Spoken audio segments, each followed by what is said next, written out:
Oh my God. Well, I'm here with Phil. We're checking in. Good to see you, my man. Nice gear you're Good to wearing. see you, bro. Yeah. Good to see you there, Devon Well, Tracey. thank you. Awesome. Always my pleasure. Well, thank you for joining us. And first things first, you're alive. You're not flooded out. You're not swamped. How did you survive? We got an utter avoidance of bad weather. And actually, strangely enough, compared to the last 2, 3 years, we actually got a little bit of a fall. Like, as in, the temperatures went down, the humidity dropped, Hmm. and it was kind of nice for a few days. And it's kind of nice today. I'm not gonna lie. So no damage to your estate, to your non-mansion, which Phew. is technically a mansion? Let's it's happened before. It's still early in the season, but no is the answer to your query. And like I say, man, it's still early in the season. These fucking hurricanes roll in, I think, through November these days. So it's like it sucks. Yeah, I And love. I'll leave for tour in 10 days. Yeah, are you going to somewhere that is affected by this? Believe it or not, there are shows. I do believe booked in Florida, but uh, man, the way that last hurricane, I forget the precise name, hit Florida Hmm. was Jesus Christ. I mean, like, Well, usually isn't it all hype? Because I'm not from Florida, but usually it seems like it's going to be worse, and then it hits land, and then it sort of dies out, and they downgrade it. But that Houston one just sort of sat there, didn't it? Just dumped on people. which I'm guessing Houston is pretty similar to New Orleans. Like, we're really like a Yeah, bowl. right. And so many different areas with lower Hmm. land to sea ratio. And man, when you're in that position, plus in New Orleans, they figured out a lot of the draining Hmm. facilities were broken. And Yeah, they've never figured it out, have they? There's no way to that's beat the system. innocuous in itself, because I think what it was the brass holder. I don't want to be wrong on this, Okay. but somebody stole some precious metals or some Oh, really? fucking shit. Yeah, it's fucking ridiculous. Okay, scandalous. Now, how's your health leading up to this tour? How's the vocal cords? How's the body? I feel fine, man. Feel as good as I normally do. I'm down to between 188 and 190, which is Jesus, what is your fighting weight? old man weight. That is fight weight, but it's old man weight. I am retired, but I still know a great deal about the sport. I am a student of the sport. How did you do this, Phil? Was this pure self-motivation, or is somebody cracking the whip on you? Do you have a trainer, a nutritionist? Like, what's going on here? How did you drop this weight? Quit drinking. That's what it is, huh? Eat, yeah, and eat less. Let your stomach shrink and just Uh-huh. fucking be more vigilant about what you're eating. Are you? Plus the lack of beer, because I love, don't get me wrong, I love beer and whatnot. Mhm. I told you I smoked pot the other day for the first time. Yeah, tell me about it. It was like the heaviest fucking thing I've ever done in my life. It was like Is it a? acidic. Where did you get this stash from? Is it a new supplier, or did you understand what you were doing? No, there's people. I'm a musician, Right, you have Devon Tracey. connections. Yeah, I mean, it's around. So, by God, You're still that recovering, stuff's huh? hot. Stuff's powerful. I actually shook it off late last night. Wow, man, that's Yeah, I'm embarrassing the I same way, might man. be Like, I might be retired from that stuff. well, you got to probably work back into it, but yeah, I think if your body gets clean, you get out of sync with all that. Like, if I have like a couple of beers, I'm tipsy as fuck. Like, it's embarrassing. Like, One beer, two beers, I would be like beyond tipsy. I'd be like, and that's the thing about me. It's like I drink to destroy. And if I just had 2 beers, Mm-hmm. it would either make me sleepy if I didn't keep on going and useless. Therefore, I would keep on going until. Useless how? Useless sexually? Are you a firm believer in whiskey dick? Oh, it exists. It's real. It's real. It's all real. It's not a conspiracy. Yeah, No, I'm not a whiskey dick truther. Yeah, it's too drunk to fuck is real. that is man. real. No. You lose your ambition. Good God. It's a funny thing though because guys will drink to get to the point where they can fuck, but then if you drink, you cannot fuck. So it's sort of a catch-22.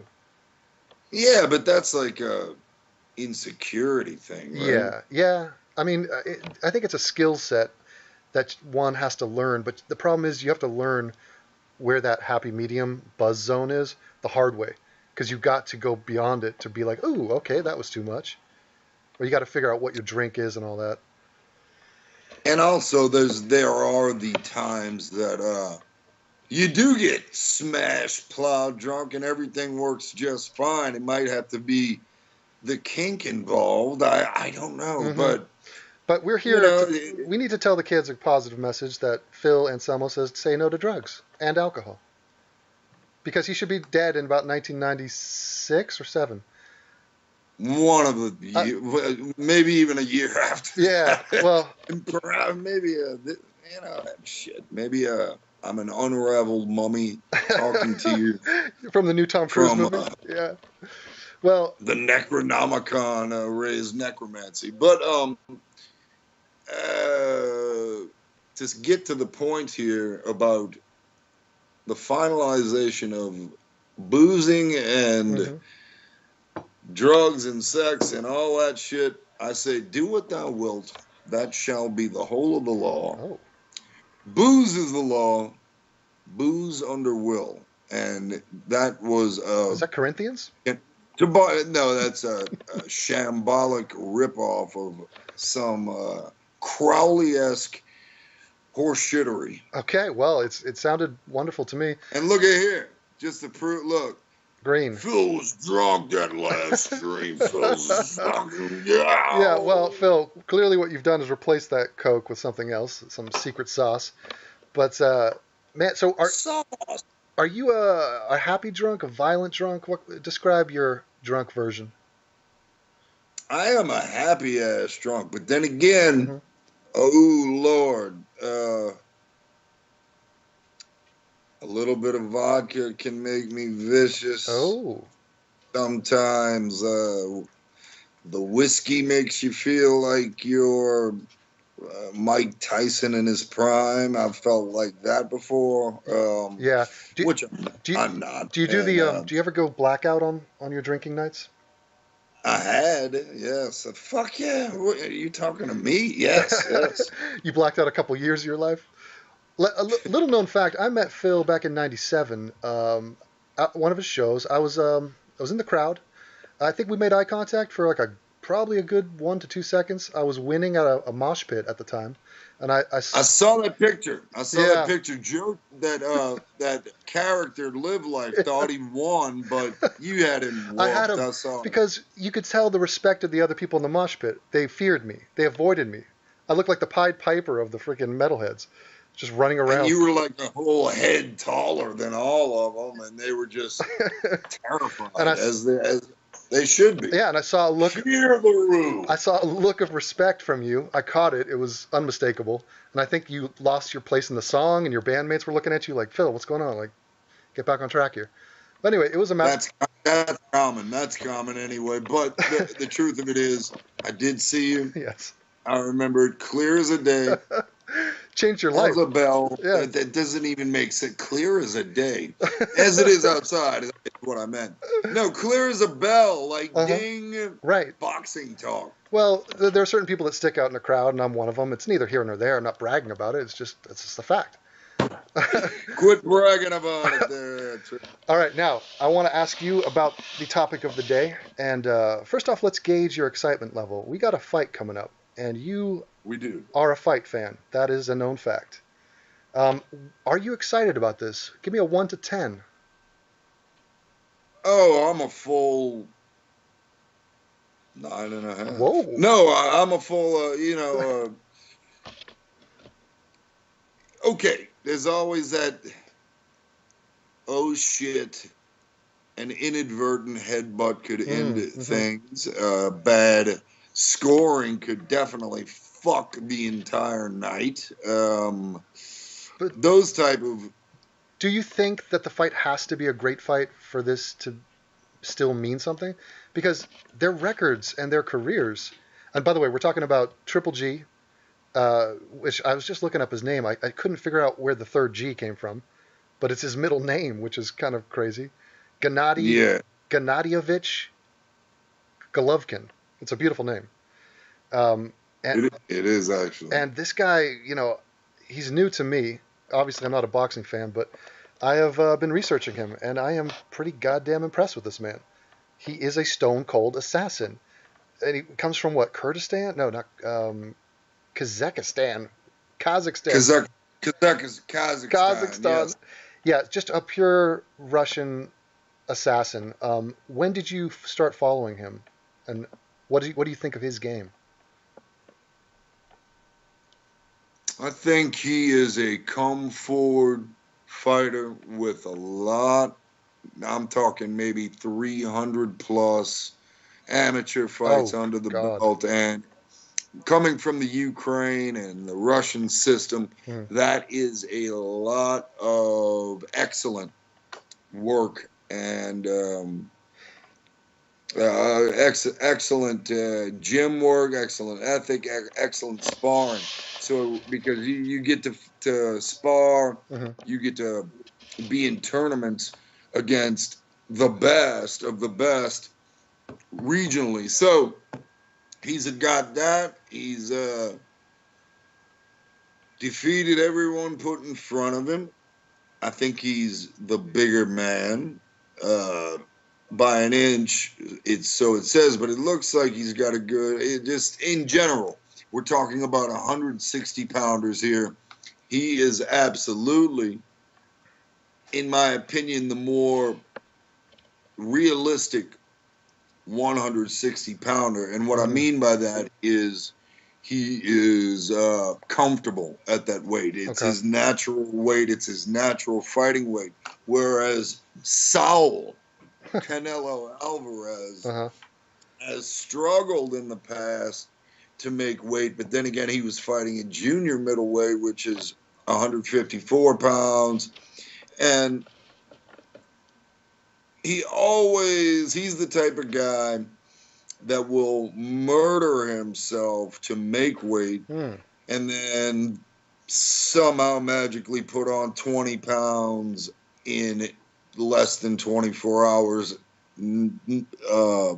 night of fight, Okay. which I'm no doctor, but these guys that do that, that can't be good for you. I don't see how No, but they're burning down and shrinking down to all that and hmm only to rehydrate and eat a steak and all that stuff and right. beef right back up. It doesn't seem Well, they just showed good us this for you. with Connor versus Floyd. I mean, Connor was way bigger in the ring, and Floyd was just quicker and had better cardio.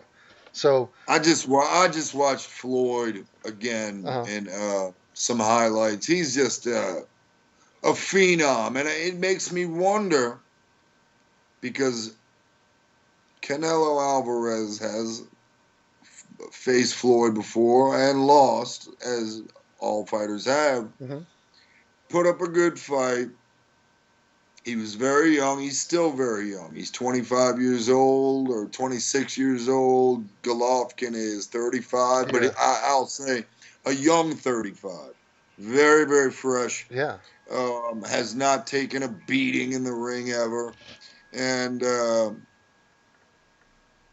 for a pro, like I say, very fresh still. Right. So, but back to Canelo.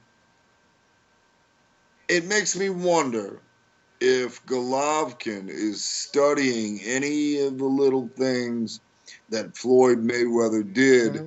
to be so effective in that fight because Doesn't he have a totally different style though? Like his strategy is it, so aggressive. it is. Hmm. It is. However, I've also been checking out Golovkin. Now, a lot of people, myself included, would think Golovkin just moves forward and destroys. Hmm. Now,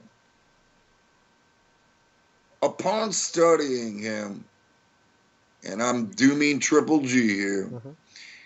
he has an educated jab, and it's a hard, thudding jab. And I'm going to tell you what, you get hit by a solid jab in Yeah. sparring, there is because of the horsehair and what boxing gloves are made out of, Yeah. boom, that is a head jarring shot that does stop you in your tracks. Yeah. And when Golovkin lands the jab and works the jab, it's a thing of beauty. And what he also does and how he dispatches his foes is very Mexican-like and reminds me of Julio Cesar Chavez Sr. Okay. in this way, where he will jab, right hand, left hook to the body. Uh-huh. And that left hook to the body is what brings the hands down, Yes. saps the legs, Okay. and you're there. You're stuck, Yeah. and you're on the ropes. And then it's a matter of time. Hmm.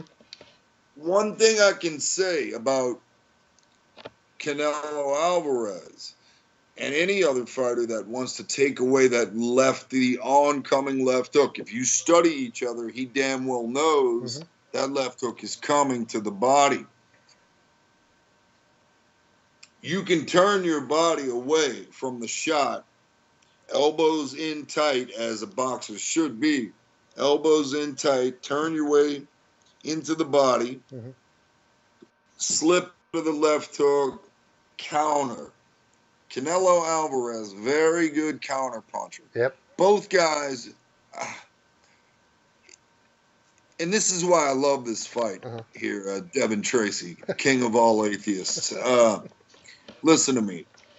This is a fight where the reason why I'm excited on a 10 out of 10 to answer your mile back question is because I could be wrong in my prediction. I could be wrong in my assessment. And that's what I love about it, because it's like it could go either way. Yeah. And the reason being is I think at first glance, I felt Alvarez may have the edge in hand speed. I'm not so sure now. Well, he thinks he does. I think he said that. He said he's quicker and stronger, he said. I'll say this. Canelo Alvarez is a beautiful counter puncher. He fights with great angles. His best bet, in my opinion, for the fight is to stay the fuck off the ropes, keep Gennady turning to where they can stay ring center. And then it gets a little tricky because, to me, Gennady is the rangier fighter. He's got the longer arms. He's got the longer body. And he can extend those arms and create that distance because of the thudding power. Okay, do we know what the reach advantage is? Because he's a taller man. I can tell you right now, okay. And I'm on the greatest boxing website in the history of websites. What is that, boxing.com? It's boxrec.com. Okay. You can find out anything. And while you look that up, I'll give a little background to these guys. So these guys have stellar records. Gennady is, 37-0, 33 knockouts, something? Like, correct. Crazy. And then Canelo, who's a young guy, 27, he's rocking 49-1? 49-1-1. That's one draw in there. Yeah. With 34 knockouts. And the one loss is to the greatest boxer of the generation, and he was 22 at correct. the time. So, correct. And that went a good 12 rounds. But really looking back at those highlights, we both know Floyd is no puncher, so to speak. He is an accumulative guy Yeah. who, if he hits you enough times, he could possibly get the TKO. But the thing is, he's so hard to hit, Mm-hmm. and he's so tricky about the shots that he picks. And like I told you before the Conor McGregor fight, Yeah. it's going to be that straight right that comes out of fucking nowhere that I can't even time watching it. It surprises me. Mm-hmm. I'm like, wow, where did that come from? Yeah. That's the shot that keeps other boxers honest. Okay. Not to mention the jab. Well, this means Floyd does have some power, enough so that it keeps opponents off of them. Mm-hmm. Now, back to the Golovkin-Canelo fight, which is the point of contention here. I think that it's unique for GGG to be facing a guy as seasoned, who has been in with the best, a guy that can counterpunch as well as he can, a guy with the type of hand speed that he has, a guy that does have beautiful balance and throws in combination. Yeah. And now Golovkin, gosh, you could almost mirror that and say the same things about him. Fantastic balance, deadly power, obviously. But I think also Canelo's power is not underrated, but it's solid, well, man. He can get you out of there, yeah, and has. Both of these guys put dudes away, and you're talking about with that Canelo loss. You know, watching combat sports, there are losses and then there are losses. So there are losses where a guy is splayed out and just left for dead, and those are hard to come back from, sort of emotionally, and you're kind of broken. You're like, oh man, this guy clowned me in front of the world. It's in your head. Yeah, but like, you saw the last fight with Canelo versus Amir Khan? Like, that wasn't the last fight, but yes, okay. I did see that fight. Right, well, that's a loss. Like, that's a real, the man killed you. That's good night dick. Yeah. That's good night dick. And Amir Khan, he's a trash-talking kind of guy. I kind of enjoyed him getting knocked out, actually. Amir Khan, oh God, yeah, he's talked his way into a lot of fights that. And he was not in his natural weight class, right? He moved up. I saw Breedis Prescott, if that is his name, Marius. Yeah, Breedis Prescott. I saw that one too. Slapped him. He knocked Amir Khan out. Oh, really he early. Wobbled his legs. That was violent. Oh, he knocked him out. Yeah, and that was early in his career. But that was a thin guy too. What's very interesting to me is Canelo Alvarez almost really did the perfect homework in his last fight by fighting Julio Cesar Chavez Jr., who is infamous for coming into fights overweight, oversized. Sometimes he almost weighs as much as a freaking light heavyweight or a cruiserweight fighting at 160 pounds. And it's unfair. And he's a sizable, rangy guy who has he's not on the same skill level as, say, Canelo or GGG. But the mere fact that he fought this big presence with a solid chin that hung with him for as long as he did in the fight, it's a good prep going up against a force like GGG. Well, let me ask you something about this man, because we're talking about what appears to be a... Which guy? Devon? Canelo. He appears to be a white, red-headed Irishman posing as a Mexican. Are we talking #fake Mexican? No, I think he's real, but he looks almost exactly like one of my first doctors. It's like crazy. It's like one of my first after they discharged me from back surgery. It was the guy who was meant to walk me through whilst I did physical rehab. And good, sweet, spitting image, mother of pearl, yes. mother of the clitoris. Ah. They look so much alike, and yeah, this guy is. But he does have that Mexican spirit and that sort of lack of personality. Maybe that's rude to say. Maybe it's lost in translation, but he seems just stoic to a comical level, and no sense of humor to be seen. Gennadi's a little bit more colorful in the interviews.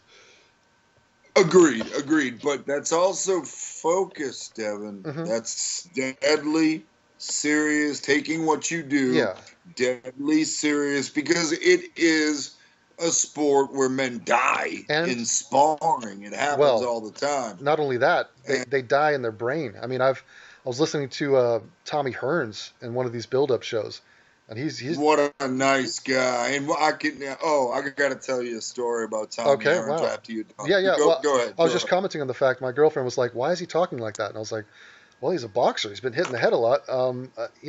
Some of them talk fine, like De La Hoya is talking fine. I mean, I don't know what the deal is, but yeah, he was a hell of a fighter for sure. But I just feel bad for the guy."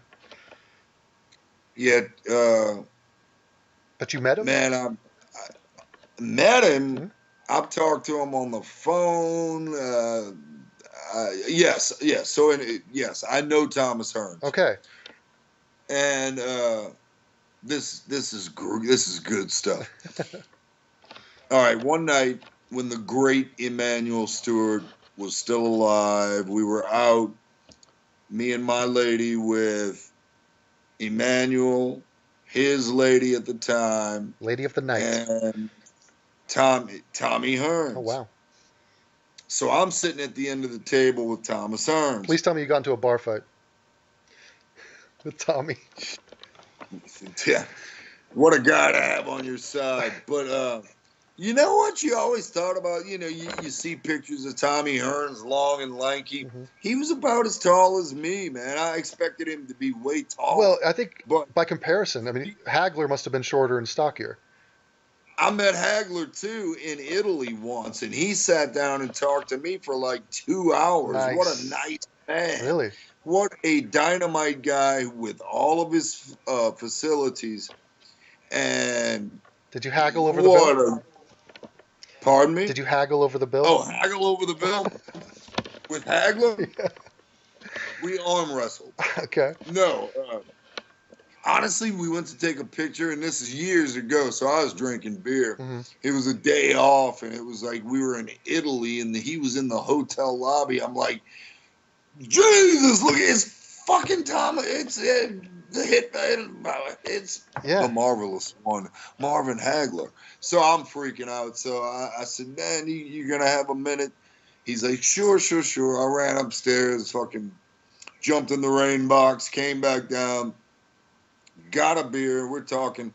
We took a picture later, and he made me put the beer down. So the man has principles. Well, let me tell you. So either way. Okay. Back to the story. Yeah.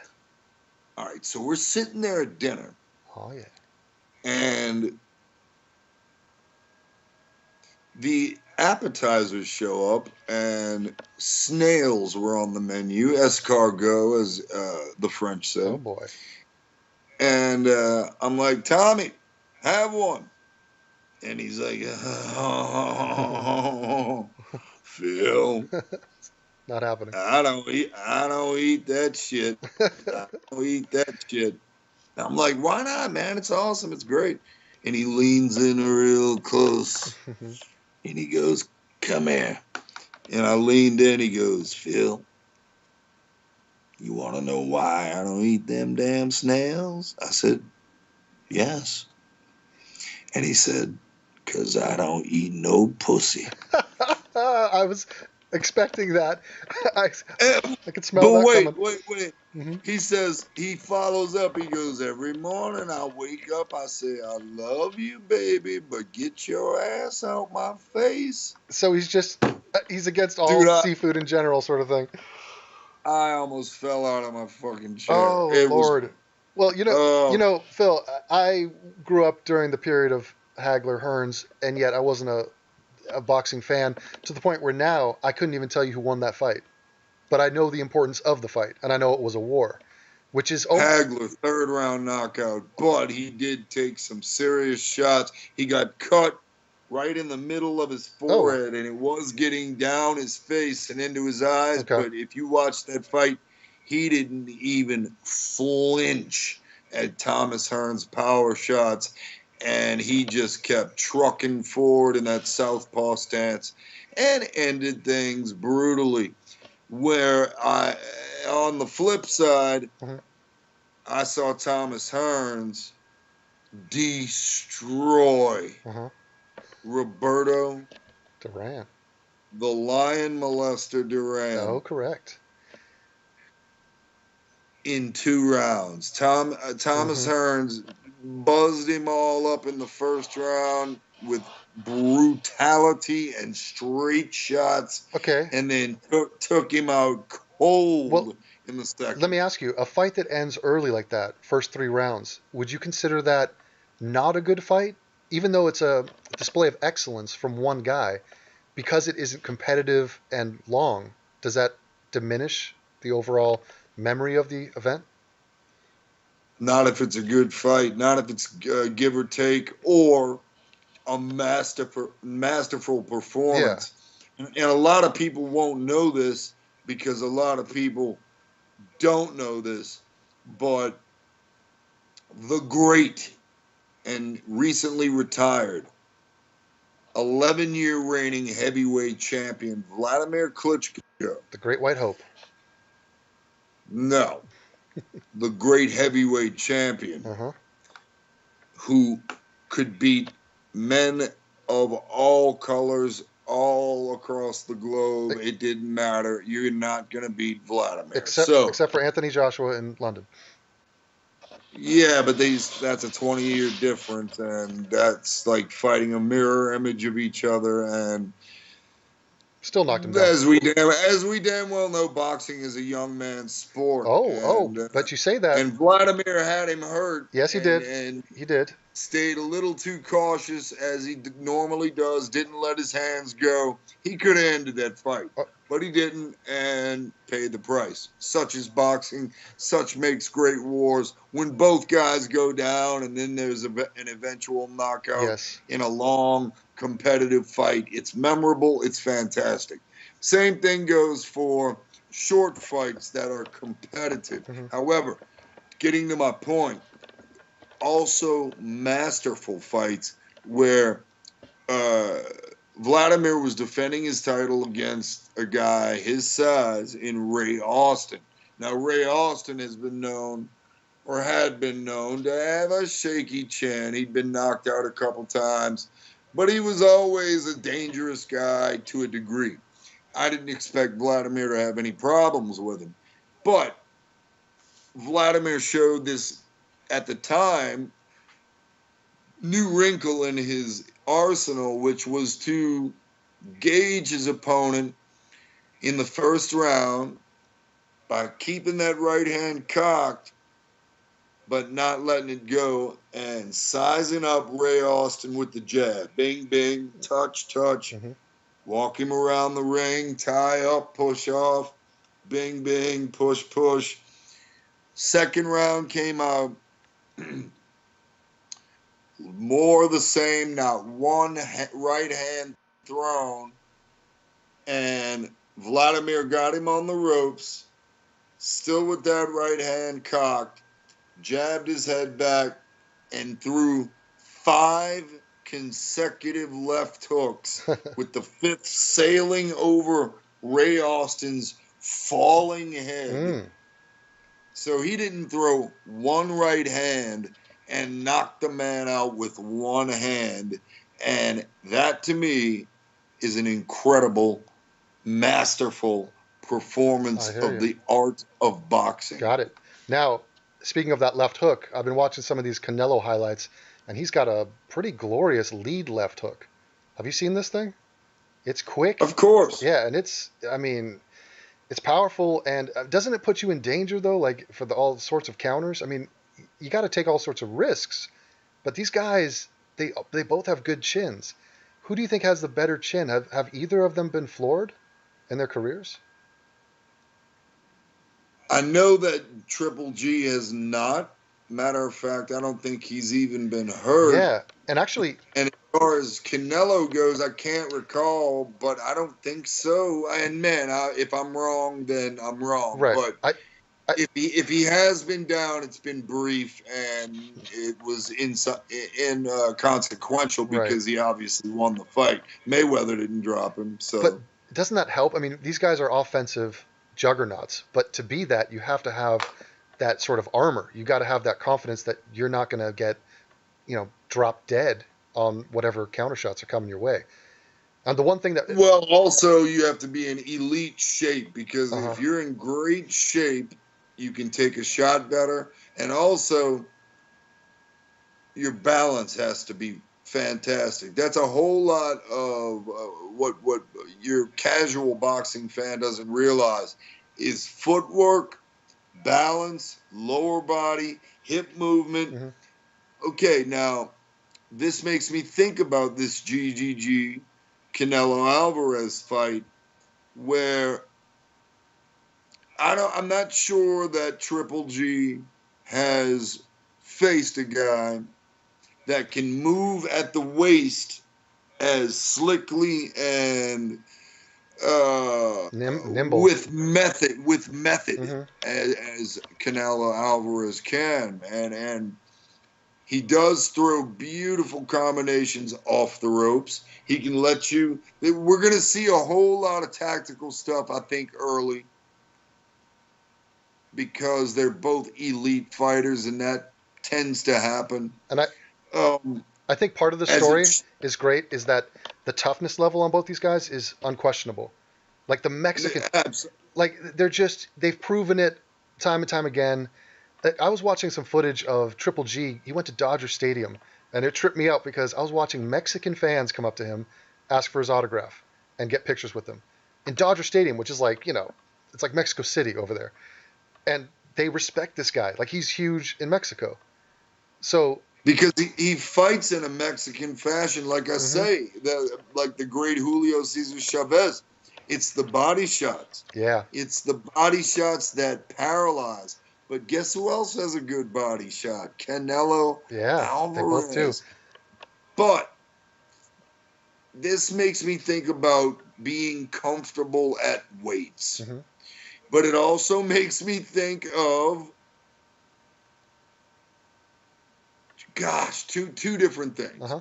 On Triple G's end, when he gets a guy buzzed and hurt, he does have the tendency to square up his body and throw wide shots. Yes. Where if you do that against Canelo Alvarez, he can come up the middle. Yeah, I could see that. Which is very important. If you're throwing wide shots like this, mm-hmm, to come up the middle and shoot up the middle or stick the jab out and bang, straight right hand, slip out of there. mm-hmm. It's very important for Canelo. Once again, I said it already, but to stay off the ropes and stay out of that corner. And the way to do that is to jab your way out of the corner, slip the ensuing left hook, keep that right hand tucked because you know that left hook is coming. Jab your way out of the corner, slip and spin him physically and take that couple steps back, but circle immediately once you get to the center of the ring because ring generalship is the thing. And both guys are great ring generals. Now, on Canelo Alvarez's weaknesses, remember, Triple G, when he gets a guy in trouble, he squares up. That's a weakness, so to speak.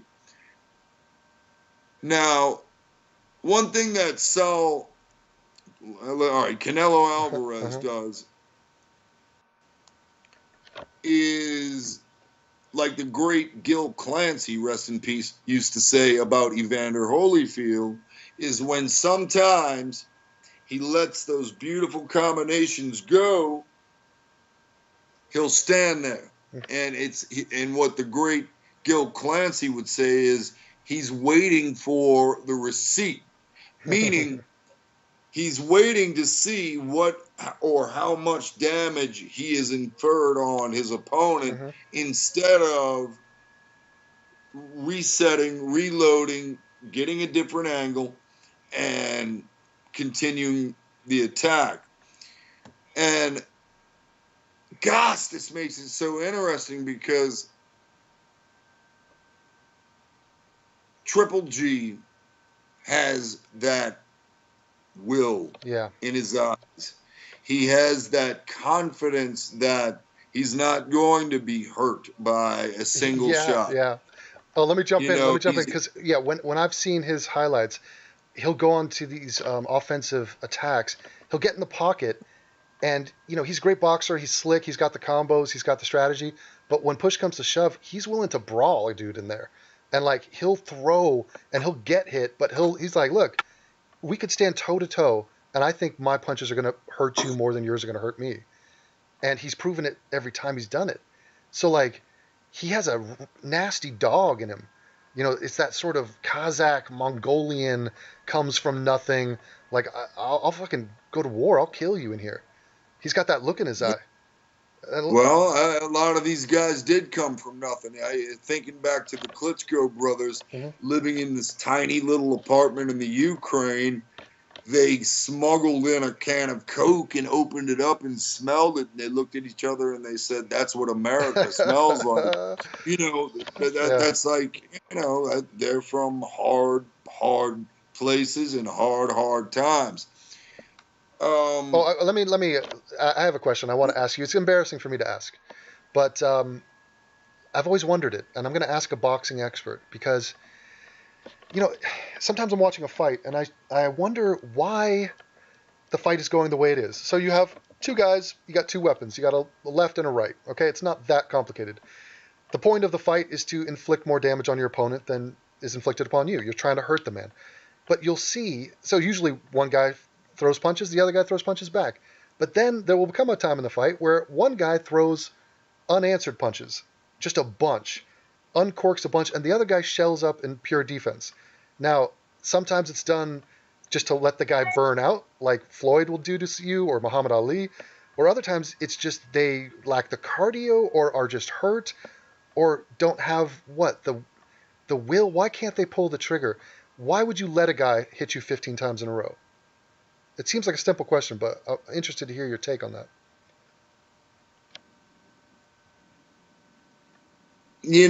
Devon, I will sit there and watch a fight and see similar things, and I'm like constantly screaming at the television. You don't have to stand there and take this. You don't need to stand there and try and parry off the elbows and the gloves. If you're not going to fire back, move out of the way. So I'm thinking that either the shots are affecting them, and they are desperate for a respite, to recover, a second win, so to speak. But I do think it's a terrible habit that a lot of fighters sadly employ that, is very tough to describe. And it does make you scratch your head and go, why are they doing this? What's the point of this? Why get hit when you don't fucking need to? Evander Holyfield, iron chin, man. Iron fucking chin. He used to drive me crazy with that shit because I'm just thinking he had so much trust in his training preparation, in his knowledge that he's been hit by the hardest punchers at the cruiserweight division. And believe me, when Evander Holyfield came up and had to fight Dwight Braxton, later Dwight Muhammad Qawi, that dude could punch a hole through a brick wall. And Evander Holyfield stood there and took every shot and fired back. And that was a young Evander Holyfield. It was a thing that he consistently carried with him through his career until he started, these heavyweights started getting bigger, and he started facing, case in point, Riddick Bowe. I was at that first fight in Vegas, and Bowe was just too big, too skilled, and his punches eventually, look, there is such a thing as an accumulation of shots. I mean, now, getting back to the Triple G Canelo Alvarez fight, the thought has crossed my mind that Saul Alvarez could possibly prove to be too slick and frustrate Triple G and land the counter shots.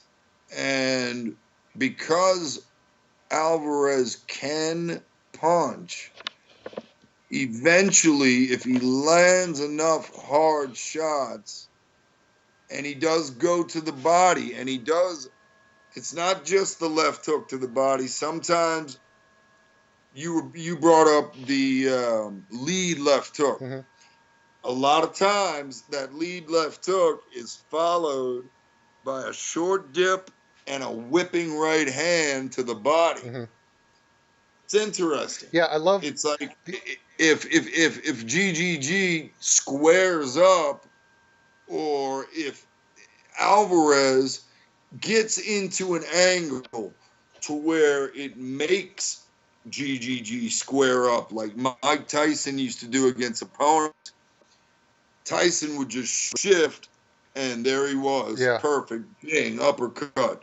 And that's one thing that Alvarez does. He throws the bolo shot, which, bang, he'll go to the body and boom, bring it upstairs with the same hand. Well, but you know who else throws a beautiful double shot? Who's that? It's goddamn Triple G. Gennady. And he does it with the right hand as well. Like it. He will jab a good stiff jab, which, damn it, to this minute, it still baffles me how, because I guess I'm so used to seeing Triple G destroy his opposition. You don't think of him having a great jab. He does. Let's not even fool ourselves. He has a great, powerful jab that sets everything up. If he were to jab and miss with that right hand, because Alvarez has that slippery style, and Alvarez were to come underneath enough times, is Gennady Golovkin, I guess the question would be, is would Canelo's body shots eventually start stinging Triple G enough to where his hands were brought down? Okay, well, but Gennady's going to be prepared for this. I see that once again, that's body type as well. It's almost like if you're fighting a guy that is in great shape and knows your style and knows what to expect and can take it to the body, it's not necessarily going to work the way I just explained it. It's not going to make him bring his hands down. Well, he's going to basically, what I like to call, walk through fire. Yeah, well, but it's also the element of surprise, because these guys have seen every fight from the other guy. They know all their tendencies. So the question is, what's new that they're going to do that they're not going to expect? It could be the surprise of the one shot that does damage. damage. Yeah. Well, you were comparing Canelo and his work inside into the body to Tyson, but what I've been hearing from Max Kellerman and others is comparing Triple G to Tyson and the aura that this man has because of the knockout streak, because of his perfect record, and just this fear that his opponents have. Quit listening to Max. he once told me, I don't know how to throw a left hook. It just feels weird. So you know what he is? He's a guy who knows names, dates, and this and that, and has never stepped in the ring in his life, never taken a real punch. So I don't really put too much stock into what he's saying, although he's a good observer at the sport. Sure. If you've never been in there, then you really sometimes the shit that comes out of his mouth, I wonder if like the fighter that is also calling the broadcast, like Andre Ward or Roy Jones Jr., is just sitting there grabbing the microphone, rolling their eyes, going, what does this goddamn guy know about this fighting business? I hear you. And so, honestly,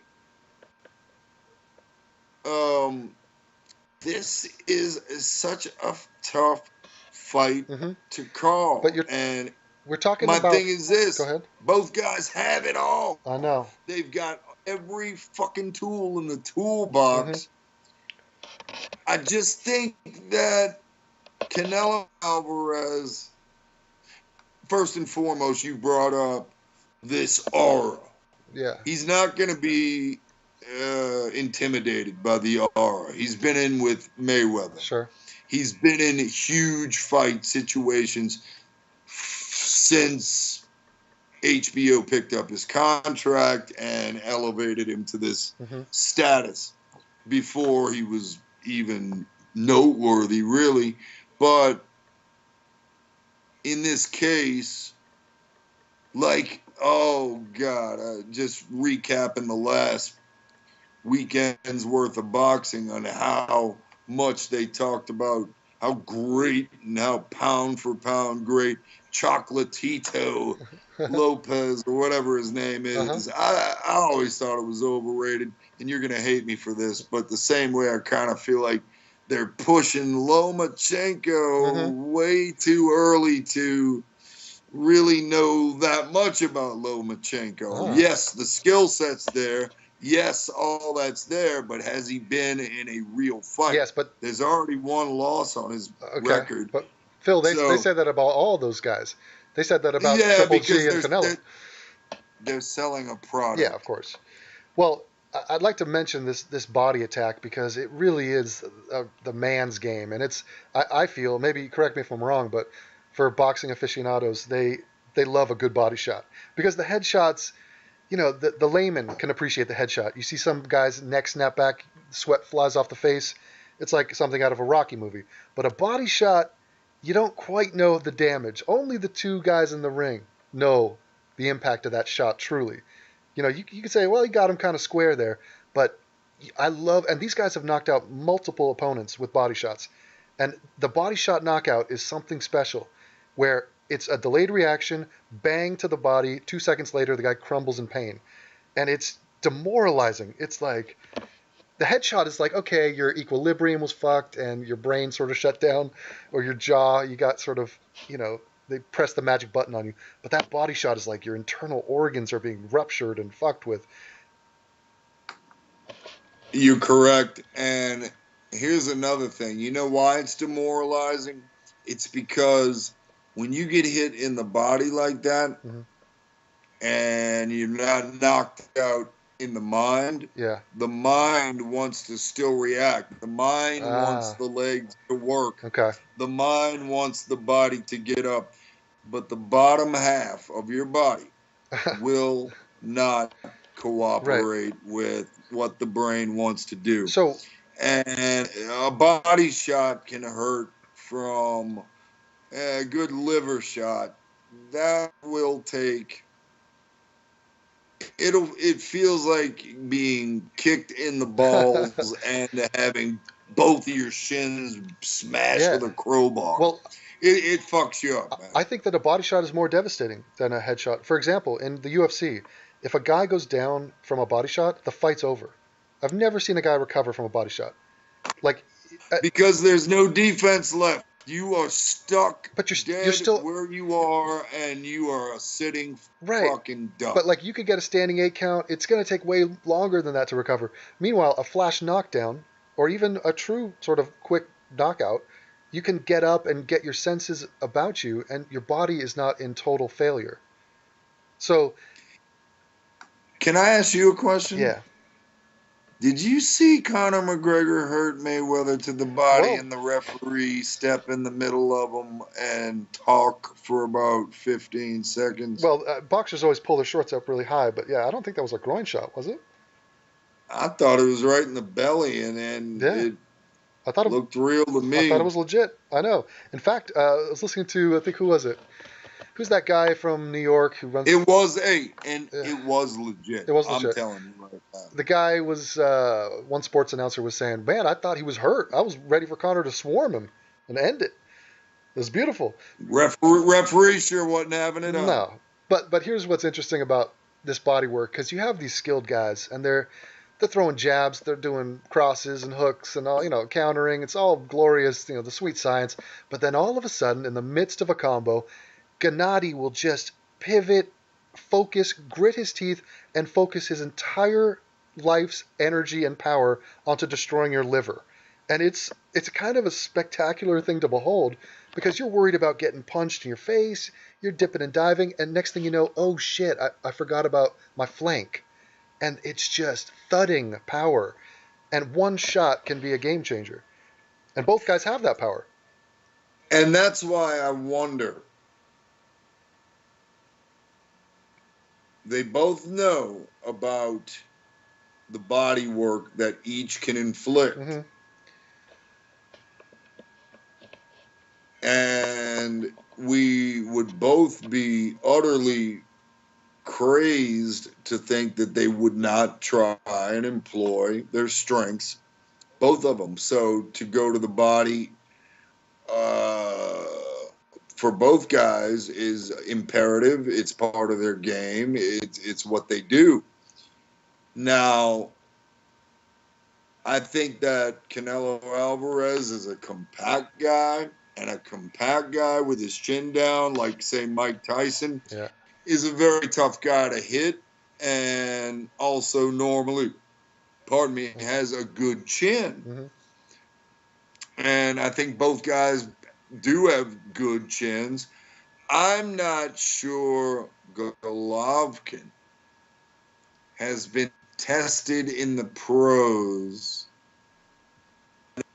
with a very solid shot. Uh-huh. That, I mean, he like it was stated earlier, and it's a truth. I don't think he's even been buzzed really in a fight to the point to where someone could say, "Oh my God, he's hurt." Yeah, You yeah, yeah. can't. Well, and you You say know, you say it's a young man's sport, and he is older now, but he looks in great shape and as confident as ever. And it's that whole I'm not putting any stock in that at all. I don't think age is going to be a factor at okay, all. but it's also experience. Now, Canelo's got a ton of experience, and he's in that sweet spot of youth and experience. So he's bringing that to the table, although he is the underdog. What is he, about a 150 minus 150 favorite is Gennady. You're the gambler. I don't know what that means, Oh, but if okay. he's the underdog, Slight favorite is Triple G. if he's the underdog, it's because of size. Now let me. And I want. and I think that, like I say, Uh-huh. because of Canelo's fluctuation in weight, and he's the type of guy who always kind of demands, and I think this is because of the Golden Boy or the De La Hoya hookup and trend, I guess, of catch weight fights. He's that type of guy that always wants this catch weight fight because he can't be too light or too heavy. He needs this in-between type weight. So I think people see that as a weakness. And perhaps it is because he's really facing a true 160-pounder who is comfortable as fuck at the weight, who is a destroyer at the weight. But this also leads me to I believe it was the Daniel Jacobs fight. I don't want to get the guy's name wrong. And I'm Daniel Jacobs. Okay. Very slick fighter. Very good boxer. Underrated boxer. A lot of people thought maybe he won the fight. I did not, but I thought it was close. It was a good showing. And also I thought it was imperative, as I do any boxer, to go that full 12 tough rounds. I really do. I think it's a plus to do that. So having done that and having that fight be so close, I think first of all we're looking at a couple different styles here. Daniel Jacobs is a little bit more long and lanky compared to Canelo Alvarez, who is, once again, compact and honestly short-armed. I don't know the reach difference, but I'm betting 10-1 that his arms are shorter than Golovkin's reach from the armpit to fist. Okay. So, it's a hand speed thing. It's a timing thing. It's an upper body movement thing. I think that Golovkin is more prone to standing in the pocket, taking the shot, because he's so fucking confident. Yeah. And he's even said after certain fights that this guy, I forget the opponent, but this guy came to box. I knew that boxing necessarily wasn't working for me, so I turned it into a street fight and ended it. That's that mean streak right there. Yeah. But you do that against Canelo Alvarez, and you are squaring yourself up, throwing wide shots. You're entering his world. You might not want to do that. Yeah, correct. Oh, wonderful, wonderful way to put it. Because unless he's got Canelo Alvarez buzzed and he smells blood on shaky legs or something like that, or hurt. Buzzed means hurt. Yeah. For the uneducated out there, of course. Or you could say he's on Queer Street. Oh God, not PC. Correct. So, not that there's anything right with that. Nothing but at all. No, nothing. Not a damn thing. But if he's on Queer Street, he'll be wearing a feather boa, and I think if Canelo Alvarez does get hurt, I think that Golovkin will walk through fire to get that knockout. Yeah, he is vicious like that. But it's a matter of that one shot catching. Well, you talk about body type, and Canelo is the stockier guy, and he's probably out. He has a smaller reach, and you're talking about this glorious jab, hand speed, and compactness. Oh no, he's got definite attributes, and he knows how to work with his frame, and he's taken on guys who are bigger than him. But you'd think that this jab, because the jab is the basis of boxing, right? It's the foundation. And we were talking and hyping up the body work, which is always puts a smile on the most seasoned boxing fan's face. But it's not the sexy shot, it's not the hook, it's not the straight shot, it's not the uppercut.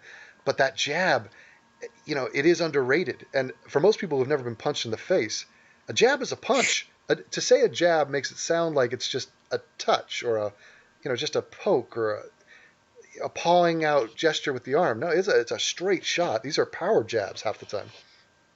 Yes, and I will say that in that department, looking at body size, looking at frames and length in the two guys, it's going to take impeccable timing on Canelo's part to be effective trading jabs with Golovkin. Because if Golovkin extends and, at the same time as Canelo extends, it's going to be Golovkin who lands maybe quicker and definitely harder, stiffer. But Canelo sometimes doesn't even start with the jab. He'll just come in with straight power. Which might throw off Golovkin to a certain degree.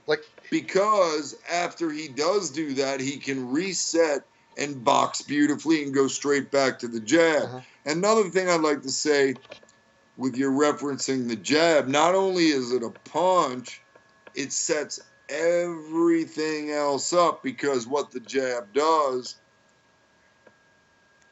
it also used effectively. And if you double up the jab and get comfortable and in that zone and you find that range to where you can double up on the jab, then it blinds you for the oncoming shot, the next shot. So you're already occupied getting hit by this jab. Where that next punch, the right hand, we're talking about two orthodox guys who jab with the left. Give me 1 second. Okay. Is someone knocking at my door? Uh-oh. Right. Give me 1 second, Devon. Get the shotgun.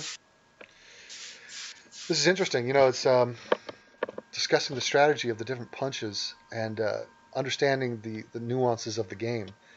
I think the UFC is more primal in the sense that there's a ton of strategy in that too, but in terms of striking, it's not as advanced. It's there's many other aspects to it, but the punches have more, deadly impact. Look at Phil. Phil's got his dogs chasing him around. You see the beasts? No, they're under the range. You could lift one up. Where's Tinkles?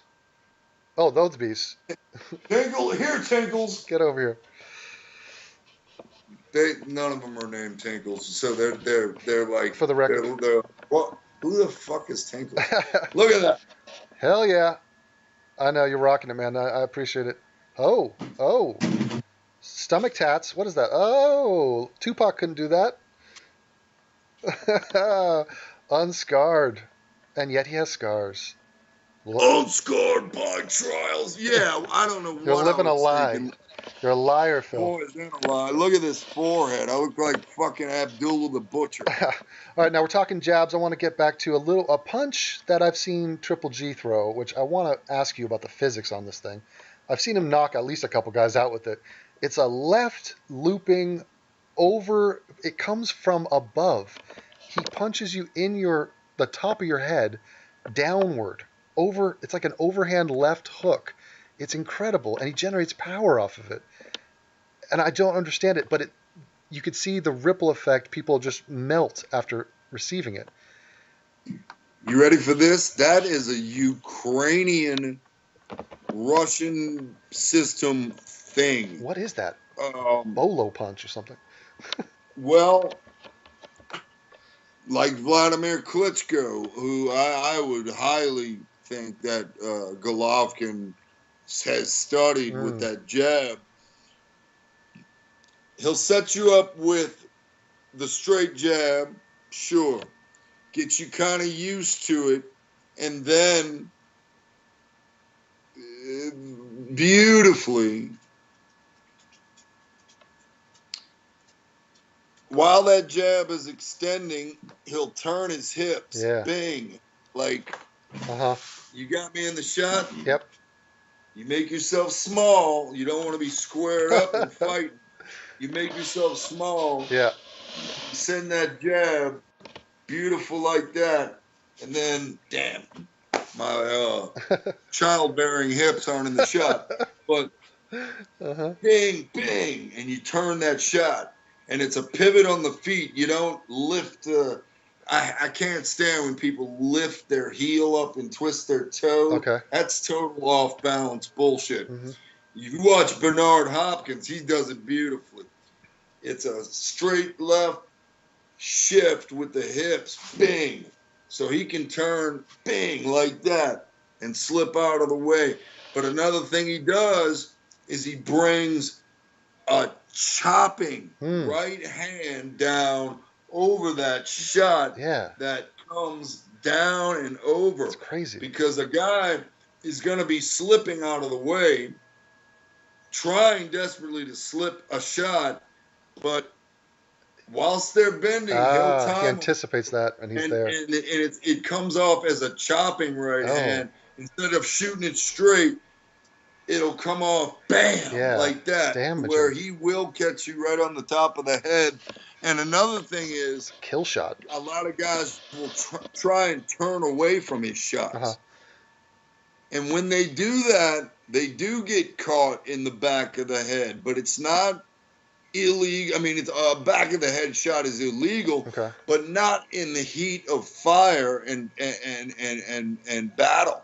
Because if you're turning away from a shot and Triple G's still throwing, he's gonna keep fucking throwing until the shit's done, and he will catch you at the brainstem. And that, my friend, is a pulverizing shot. It's game over. So, yeah, and man, I think I came into this knowing that you and I were going to talk about it like about a week ago, and I was like, I think if a gun were held to my head and I had to make a prediction, I would say Canelo by points. Whoa. But going against now, Gennady, 37-0. After just a brief study of it, and this is why, once again, it's great. I could be wrong. Triple G could just land that magic shot that Canelo Alvarez has never been hit with before. Well, and that is all right. When you hit a man, that has been hit before, hard, and they have walked through it, and it's a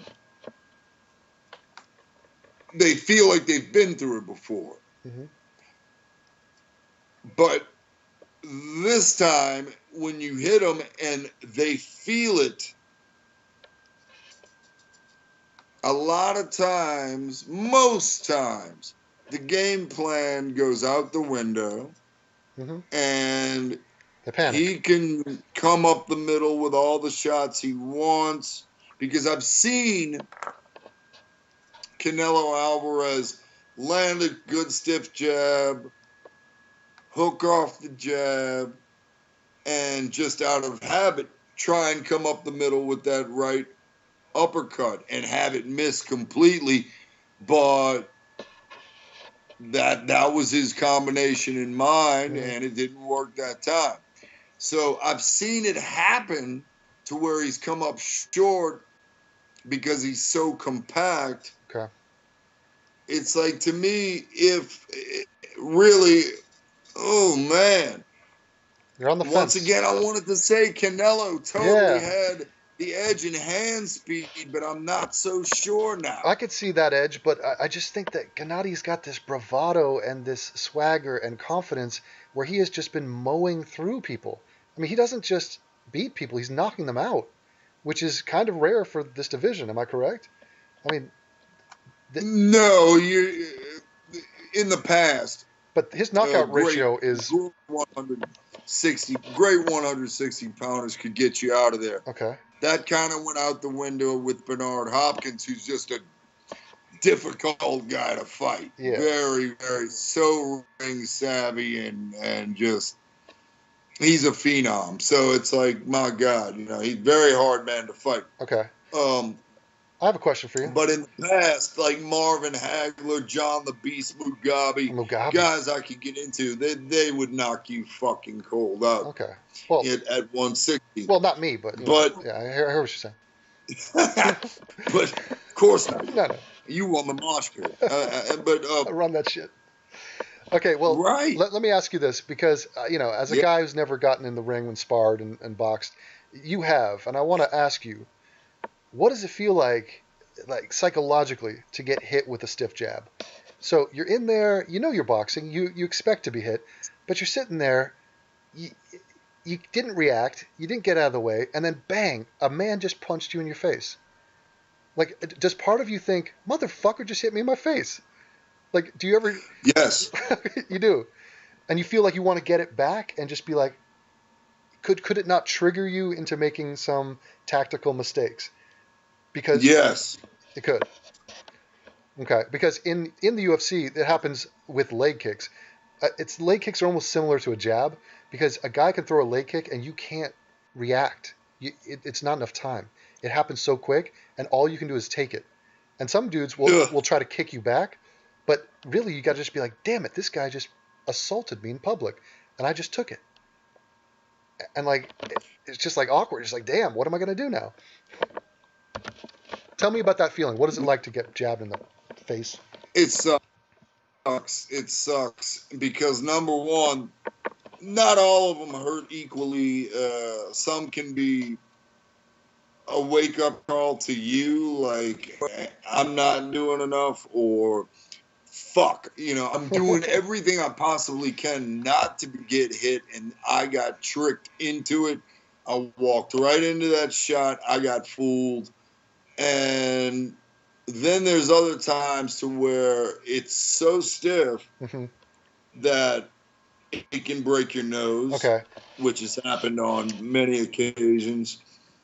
And once your nose snaps, your eyes water, but you can't quit. You got to hang in there so you keep solid as possible. And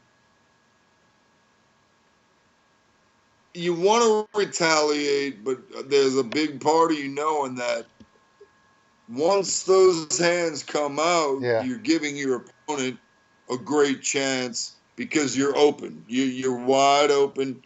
You're giving a great counter puncher a great chance because you're opening up. So it's like, I think that both of these guys, GGG, Triple G, and Saul Alvarez, Canelo, Redhead Alvarez, fake Mexican. They're both so freaking schooled. They're both so adept at figuring the other guy out. It makes me wonder two things. It makes me wonder, do they throw caution to the wind and say, okay, fuck it, we're going to fight right off the bat, which does not bode well for Canelo necessarily at all. But then again, it also makes me think that both guys are at such an elite level. We could be looking at about 3 rounds of feeling out process, distance, checking each other's distance, what the other guy's doing, what the other guy has in mind. Because in boxing, once you're at this particular level, it's the confidence is through the roof in your own game plan. Now, Canelo, I think, despite having his own power and the ability to knock people out or stop people through acclamation of punches, I mean, let's take the Amir Khan straight up one punch knockout out of the equation, because Amir Khan, his chin is made of china, and that's a fact. So if he gets hit squared, he's going to drop and go. I'm taking that out of the equation because I just don't see that happening to Triple G. I think Triple G would take that shot. It might buzz him, and then things could get interesting because he has not been buzzed before. I think for Canelo to be very effective, he needs to be tip-top mentally. He needs to have his game plan really mixed up to where he needs to attack, back off, let Triple G come to him sometimes, and prove to Triple G, you're not going to get me on the ropes, and if you do, I've got something for you. Yeah, that's true. Hey, who's going to have more fans there? It's in Vegas, closer to Mexico, but Triple G is... The Mexicans. The Mexicans are rabid fight fans, passionate fight fans, and they have always rallied behind their fighters 1,000,000%. But don't get me wrong, Golovkin will have fans there too. So it'll be but I will say it should be a fair big split. Mexican term. Okay, and what about in terms of rematch? Is that a potentiality here, or is that at this level not realistic? Imagine the fight going the entire distance and have it being a close fight to where even your most biased boxing fan is scratching his head. Wow, this could go either way. And because it's in Vegas, controversial decision. Because Oscar De La Hoya is part of the promotion, and he knows all the referees and wines and dines them. Yeah, all that shit comes into play. If it does, say they give Canelo Alvarez a decision in a fight that easily could have been a draw. Yeah. That in that case, they demand it.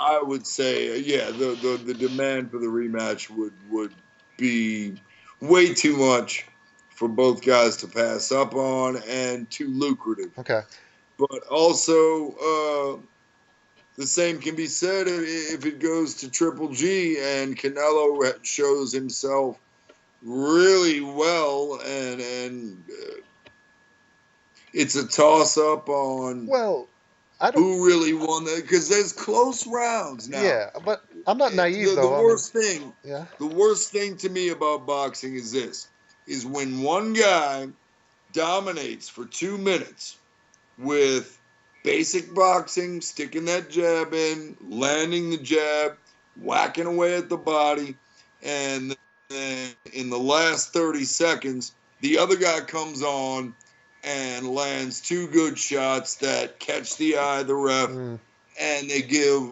that guy that round based on those 2 shots and not the whole 2 minutes of work beforehand. Well, where the guy who loses the round actually landed more punches. Exactly. Well, boxing judging is the worst part of the sport. It's probably the worst part of UFC. And so is listening to the commentators. I think they're terrible. I think I don't know who's worse, HBO or Showtime. But you don't turn the volume down. You can't. I talk over them. I scream at them, and most of the time I'll make a call, and then 20 seconds later, Jim Lampley will say the same thing. I mean, it's a thing in this house to where I think they're bugging my house and getting info. Well, I predict that shit too. Every round it starts, I predict they're going to punch each other, and it always happens. And it's like, dude, I never get the credit or respect I deserve. Now, but you're not a Lampley guy, are you? No, I like Jim. Jim's a very nice man. I could say something, but I won't. But he's a very, very nice man. I'll tell you in private. Then please do. What is your personal tradition for a match of this nature? Do you have a couple buddies, or is it? I mean, your girlfriend can't be all about this. So is it just you and the dogs? Oh yeah. He's a big boxing fan. Oh, okay. So do you have a party, or do you like to kind of make it more intimate, you and your big screen kind of thing? To me, this kind of fight, I don't mind who's around. Matter of fact, my house might be packed to the gills. Shit, I might be on tour. Oh shit, cancel that. Laryngitis. And if that no, I will hold up a gig and I've done it before for football games or Mm-hmm. all right. To me, here it is. If it's the heavyweight championship, that's a national holiday, Yeah, it's not happening. and right now, because the belts are splintered to a degree, Anthony Joshua holds the lion's share of belts. But now, I tell you what, if and when this fight happens, Mm-hmm. Anthony Joshua versus Deontay Wilder, that is a very interesting fucking fight, but that's for a different day, a different podcast. Well, But my lord, I've got many, many, many thoughts going into that fight. let me make a prediction. Deontay Wilder is a black man. He is as black as a black fella, Okay.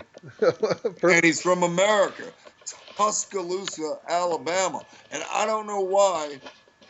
I don't know why you don't hear way more about this dude. He is 37-0 with 36 knockouts, Yeah, undefeated. against a bunch of tomato cans.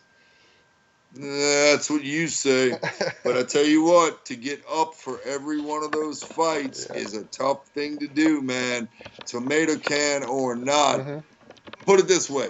When a dominant boxer gets rid of a tomato can early, that's exactly what he's supposed to do. Okay. If he sits there and languishes for 10 rounds with some guy that's clearly out of his league, that's when you know you might have a guy who has other issues. Boxing's not his prime focus, this, that, the other, or he's seen too much success. I think Deontay Wilder is starving for big time. He's ready. Yeah. And you know what? Aside from one little outburst of what did he do? Bullshit, trash talk, or whatever at the time. He's a great interview. Yeah. He's a great interview. He's a classy interview. He's fun. He's got a big smile on his face. He's a very likable man. I'll look him up. As well as Anthony Joshua. But I just think that... And he has an accent. Anthony's excellent, but I don't think he's seen... if you want to have this conversation, we can. Oh, no, we'll stick to Triple G here because I want to get you on record. You know, we're going to talk after the fight and check back in and discuss and analyze and see where you were wrong and right. But go on record right now. Let's hear the short version of who wins, Triple G or Canelo Alvarez? What round and how? You're going to hate me. But this is my gut tells me excellent fight. Mm-hmm. I think the styles really mesh for a very entertaining fight for the public. And I think due to the combination punching, oh God. Tie. I keep having that haunting Gil Clancy. He's waiting for the receipt because I'm gonna tell you what. If he does get up a beautiful counter or combination and stands there, Canelo, Triple G's gonna be coming with something. Yeah. Whether it be a right hook, whether it be a straight shot, or that left turned over straight bing left hook that he does have. And if that motherfucker lands on the button, then we got a way different fight on our hands. Damn it. All right. Getting back to the prediction. All right. Point blank. Who you got? Point blank. Canelo by points. Wow. And I will say it very well could be highly disputed. Okay. I think it will call for a rematch. And I am going to hammer the point home that I love this fight so much for one reason only. I could be 100% wrong. Yeah, and that is a rarity. The Normally, I can size a fight up and go, I got this. Yeah. But man, this is one where I see flaws in both guys. I see skill in both guys. Well, and I don't think anybody would be surprised. Colliding together, it's like, oh man. Like if Canelo goes out there and gets his ass kicked, and just Triple G walks through him and just devastates him, you can't be that surprised because he does that to everybody. But then again, Canelo is on a friggin' streak of his own. 49 wins. That's 49 grown men who are training. They're supremely gifted athletes, champions, and he's knocking them out. So, well, let me see here. Since his loss to Floyd Mayweather Jr., he's fought a very tough but limitedly skilled, but this guy's very tough and walks through fire and can punch, Alfredo Angulo. Oh, he fucked him up. He stopped him. And he stopped him in 10, which he should have, because Angulo had seen better days. He's fought Arislandi Lara, and in that fight, I'll be honest with you, that fight could have gone either way. Lara's an excellent boxer, difficult boxer. I do believe he comes from the Cuban school of boxing, which is the highest. It's like what's the best college? Harvard? Yeah, Oxford. Yeah. Oh, well, in America. Oxford. Yeah, it's like the Oxford School of Boxing. Man. It's like fucking Jesus Christ, the Cuban style. So that fight, I mean, that's another tough fight that Alvarez has come through. And okay, they gave him the victory there. Did he win it outright? That's a tough call. He destroyed James Kirkland, who I think is black man, a very confused individual, power puncher, rough and rugged guy, dangerous puncher, but he's very vulnerable. He splayed him out, knockout. Miguel Cotto, he beat in a decision, and Miguel Cotto was a much older fighter, right? And that was knocked out Amir Khan, beat a very upright, stiff Liam Smith, and then he fought the big, strong, tough Julio Cesar Chavez Jr., and that went the distance. But that's another good distance fight against a bigger, way bigger opponent, thickness, body density, bone density style. And then looking at GGG's record, that Daniel Jacobs fight that he just fought, everyone's really freaking out about it because it went the distance. Like I say, Daniel Jacobs is way underrated as far as your average fan goes. Daniel Jacobs can box with the best of them. I still think Triple G won the decision, but that is still a wonderful thing to get those 12 rounds in for a fighter. It's great. Sure. But then the fight before that, he fought little, and I do say, and I mean little, Kell Brook, where, hey, honey, the Kell Brook is, I think, started out as a natural welterweight, 147 pounds, and should have stayed there because he's a slick, damn good fighter, and I think that really his management ruined him by putting him in against Triple G, Triple G, because Triple G just was so much bigger than him. Did have a little bit of difficulty with Kell Brook's style, but there's no shame in that. Yeah. Matter of fact, that's a great barometer, I guess, on how to fight a super slick, skilled guy and break him down. Yeah, you're not going to turn every guy into a highlight reel because these guys are the best of the best, and there's a lot on the line. So, but still, it is a highlight reel thing because breaking down Kell Brook, honestly, a smaller guy, but still. Going into that fight, I gave Kell Brook all the chance in the world on skill alone, and that did not save him.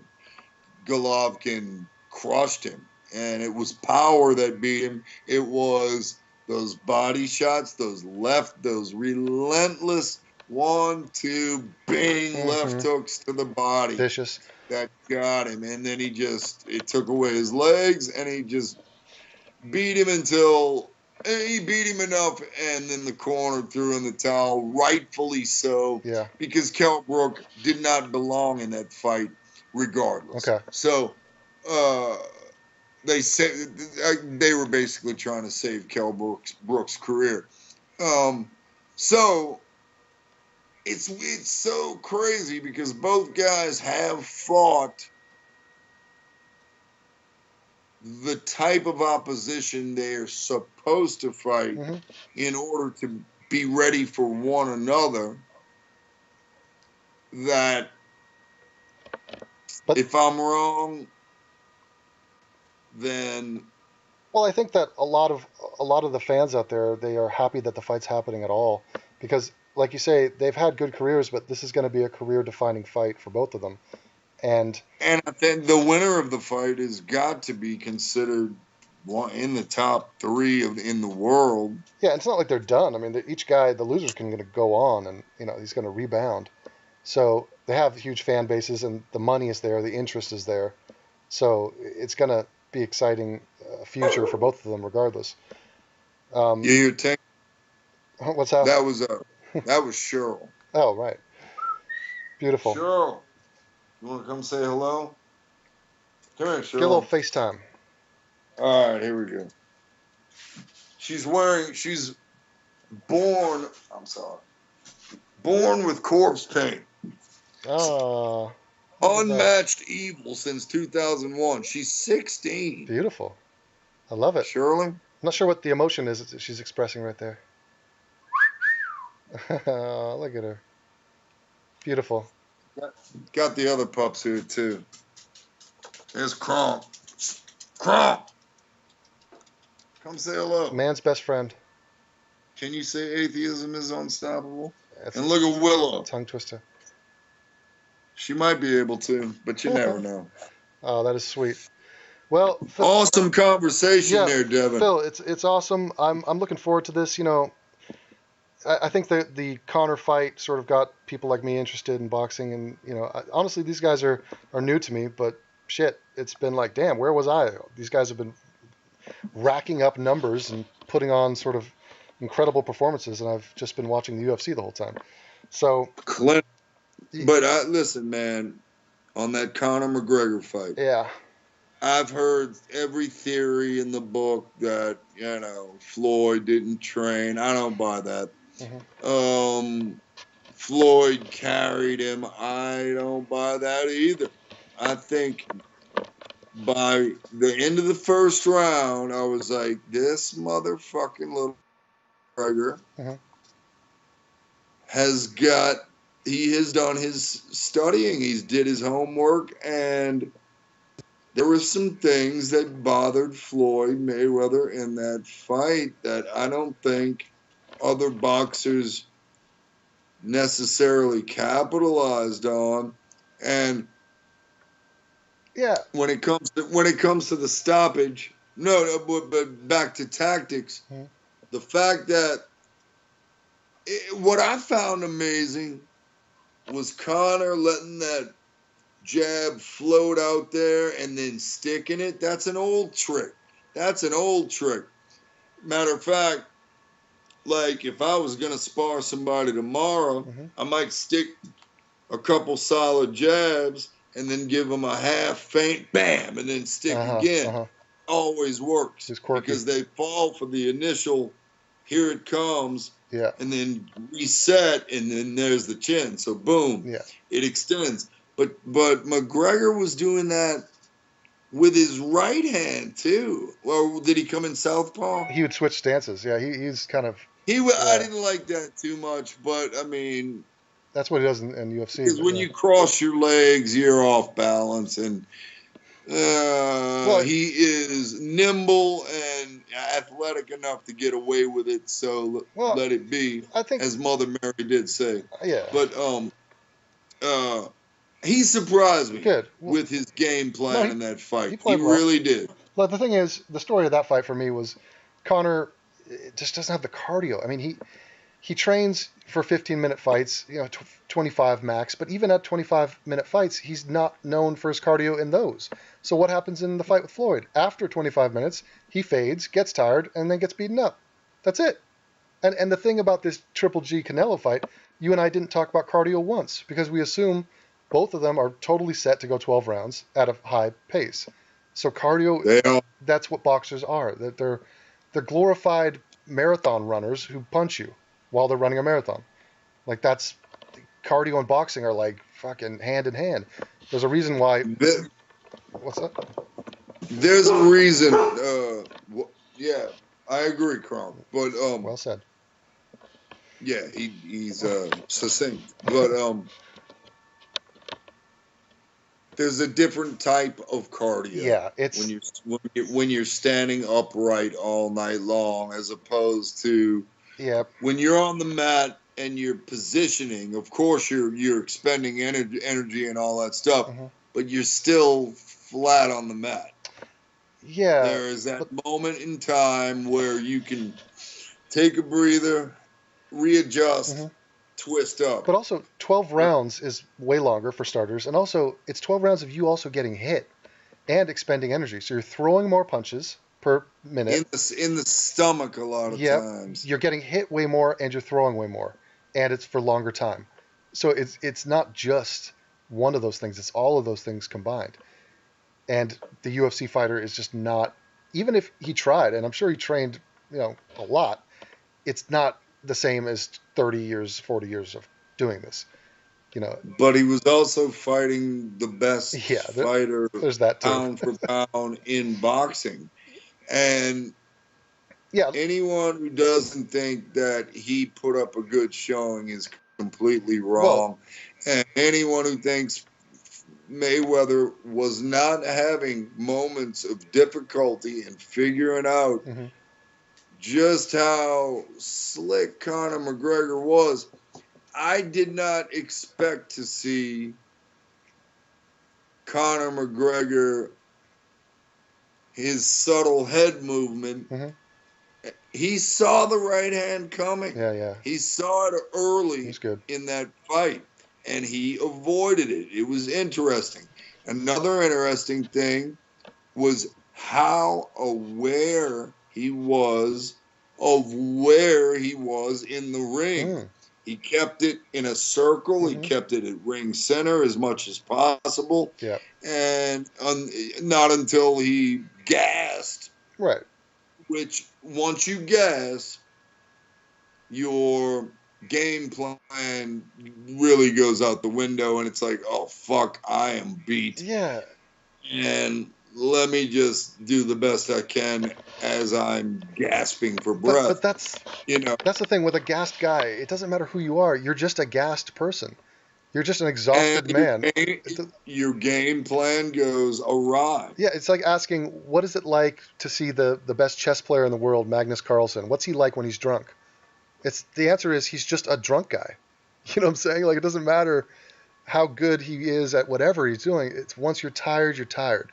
And it's a shame because it's not really a fight at that point. It's more like a long distance run. And it's let him stay up a week on meth and then try and do it. Yeah, the way I phrased it was, watching that fight was like watching Usain Bolt race Lance Armstrong in a bike race, and he was winning for the first 10 miles, and then just got tired and lost. So, well, I honestly, as a guy who watches styles and the intricacies of the whole thing, like bizarre mad scientist. Man, McGregor was doing some really good work in there. He studied Mayweather, and god damn, he had him so timed out sometimes that when Mayweather would go to commit with that right hand, McGregor would immediately come up the middle with an uppercut. Counter And uppercut. it's yeah, man, and that was a very smart thing. And I could see Floyd back off and go, damn. I mean, I could read his body language, like, whoa, this motherfucker. And also, it was ready for me, and I think he lost the first couple rounds. Oh yeah, easily. I do easily. What about the line? You never got me down. Who was that?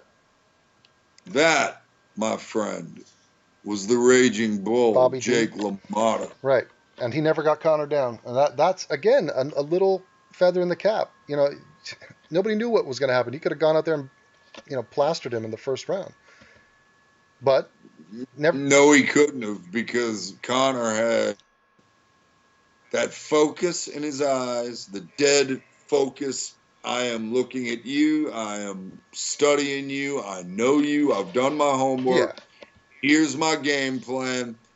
And guess what? It was working. It was befuddling Mayweather for a little while. But a guy who's never boxed in his life, he Amazing. Carried himself well, represented his country, his sport, himself, earned a bunch of money, didn't get knocked out, put on won rounds off the best boxer ever. I mean, it's like there's a lot of wins for Conor McGregor. I'm not worried about him. Dude, I can't say enough about his performance. I mean, I'd like to get him in there with Paulie Malignaggi. Let's see him knock his ass out. I'd love to see that. That would be interesting, man. Malignaggi can't break an egg. Yeah, he'd get his ass kicked. But very nice guy. I don't know what their feud was about. Because he got his ass kicked in sparring. That's what the feud's about. He's got an ego. He's a little, where's he from? Brooklyn or? Yeah, he's a New Yorker. But these guys, these ex-boxers, they're all punch drunk, and they still got it. Their whole reputation, their identity is on their fighting prowess. So if you insult them on that, and you're some non-boxer, and then there's video footage of you getting knocked out by a non-boxer, I mean, this is like, it hurts the ego. He has too much pride. Malignaggi, his day in general was always Yeah, it was never impressive. His youth is now gone. Correct. So, hey, is there anybody on the undercard that I should be aware of, or that you are aware of? I don't know what the fucking undercard is. Okay. I really don't. And normally on a De La Hoya card, it's a bunch of his up and coming small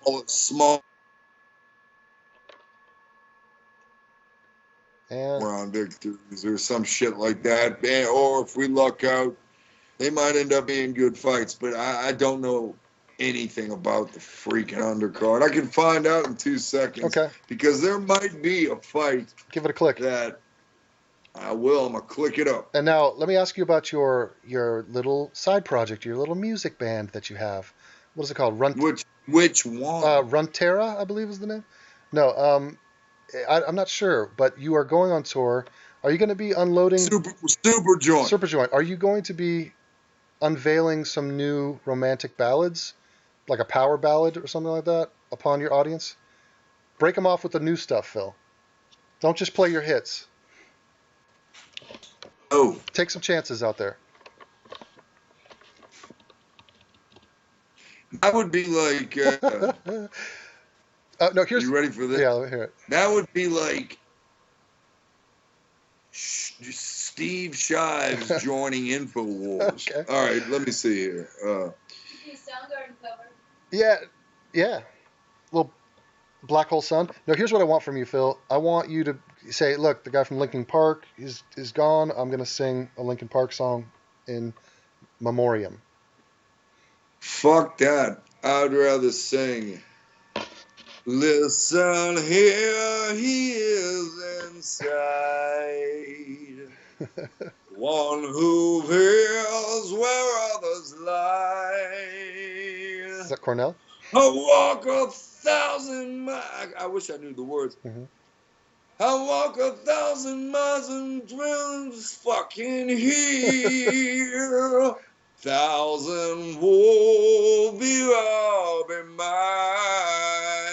Yeah. Hey-o. Hey, do you hear Kid Rock's running for Senate? How about Phil Anselmo? Yes. Phil Anselmo for the mayor of New Orleans. No.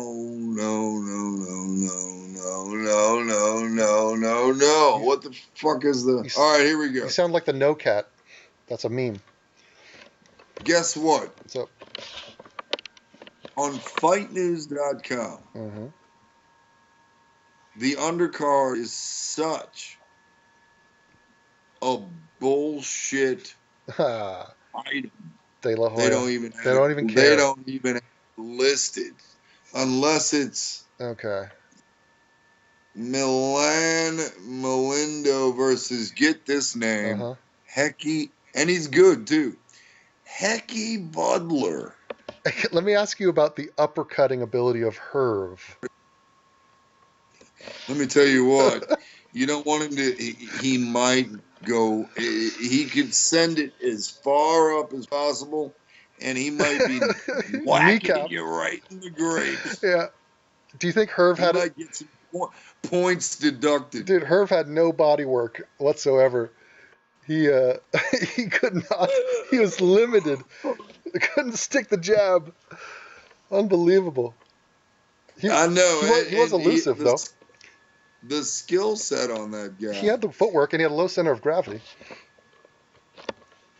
I wish I could remember. I've forgotten more about boxing than I remember. Uh-huh. But god damn, there was a 4'10" world champ from Ghana, Africa. Oh.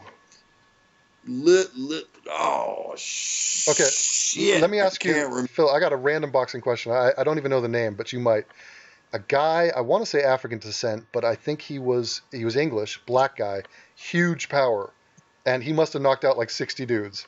Do you know what I'm talking about? Probably 20 years ago, in that range. Well, wait. Oh, like not big guy, not a huge guy, but Not Lennox Lewis. no, not super famous even. I feel like he was like a. What do you want, man? Like Chris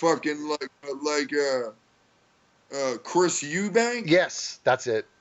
He was crazy. Yeah, big forehead. Chris Eubank would walk to the ring. Yes. Right, like he was Shaka Zulu or some shit.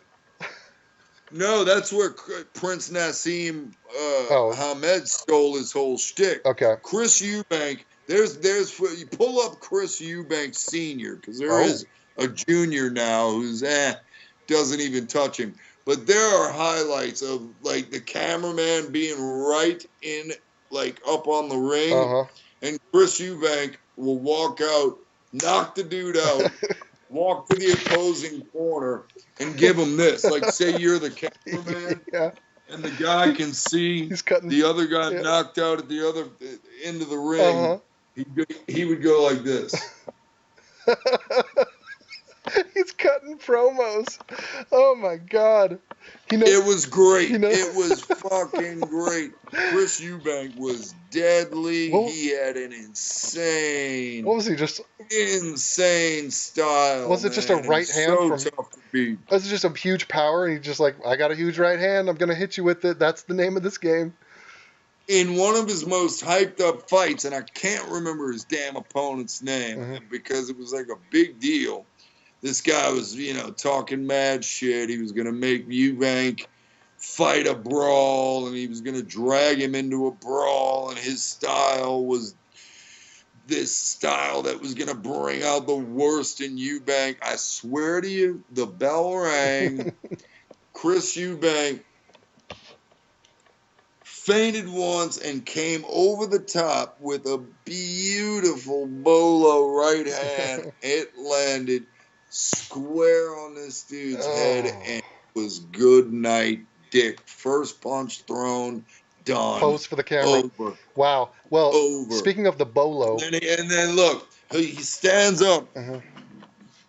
and glowers at the audience with his gloves together like this. I love it. I love it. It's like you at your concerts.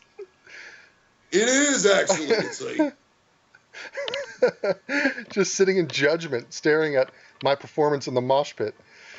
yeah, you Envious. got to show him who's fucking boss. Well, man. you know who I want you to check out? I might send you a link. Is the highlight reel of Mr. Chuck Liddell, the Iceman, who is a UFC ex-champion. We're talking 205.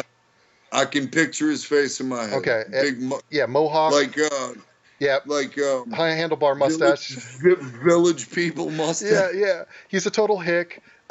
He's sort of, a little bit slow in the head now, but back in the day, he was a wrestler. So what he did was his wrestling, he didn't use it. He just used it to stop you from taking him down, and he just wanted to throw his overhand right.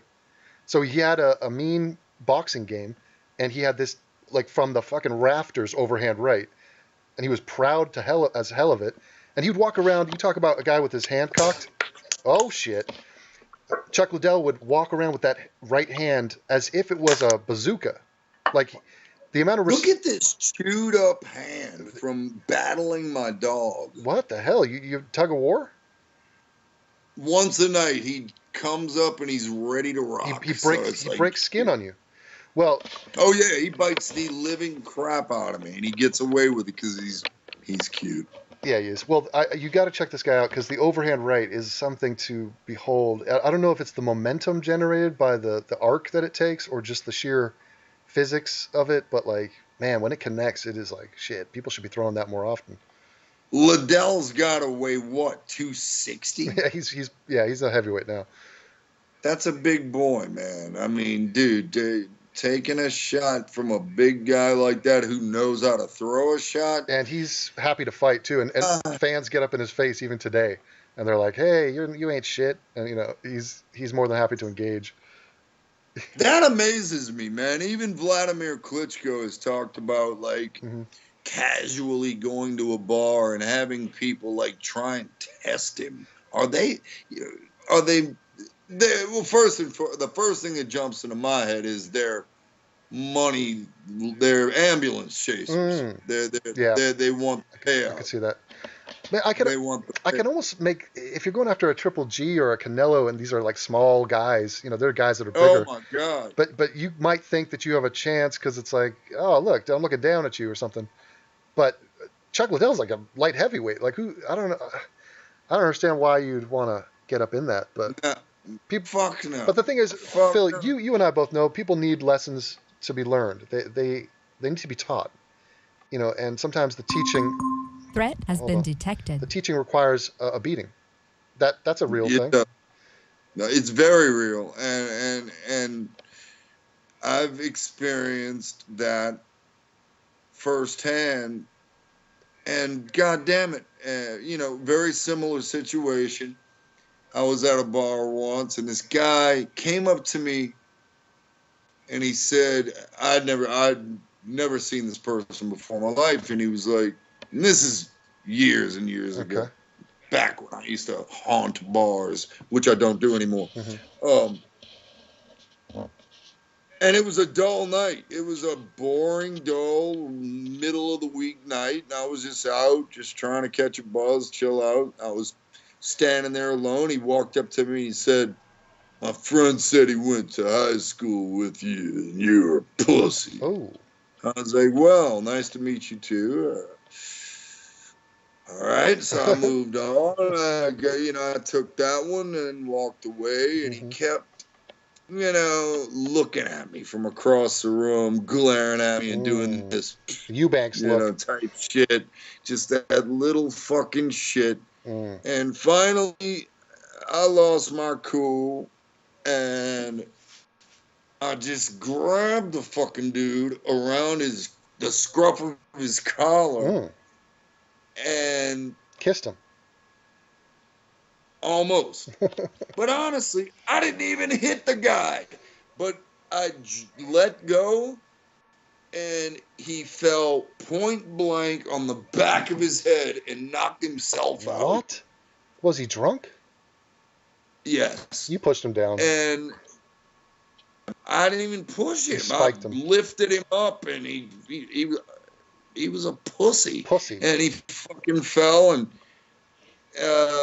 next time I saw him, he was all apologies, and I think he was a tad bit straighter. Hey, but I do miss the good old days, because I was thinking about the other day where a friend of mine was getting fucked with, and I fucking jumped in. I threw the drink in the cat's face, and we ended up scrapping it out, and rolling around in the fucking mud and all this shit. Nobody really won.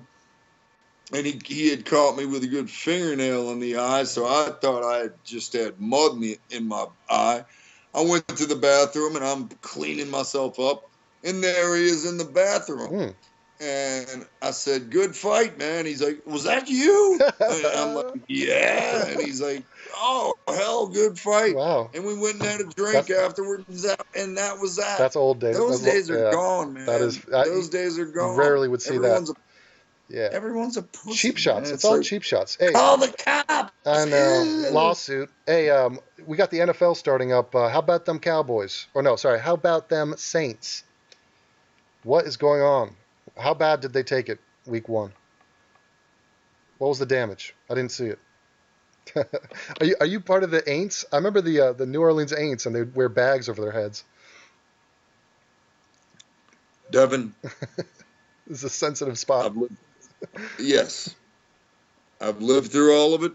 And, sir, I will have you know. Oh, God. Oh, the flipper. Oh, shit. Well. Since 1989. Oh, my God.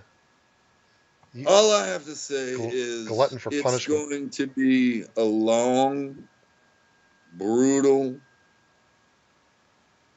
painful, embarrassing, grotesque,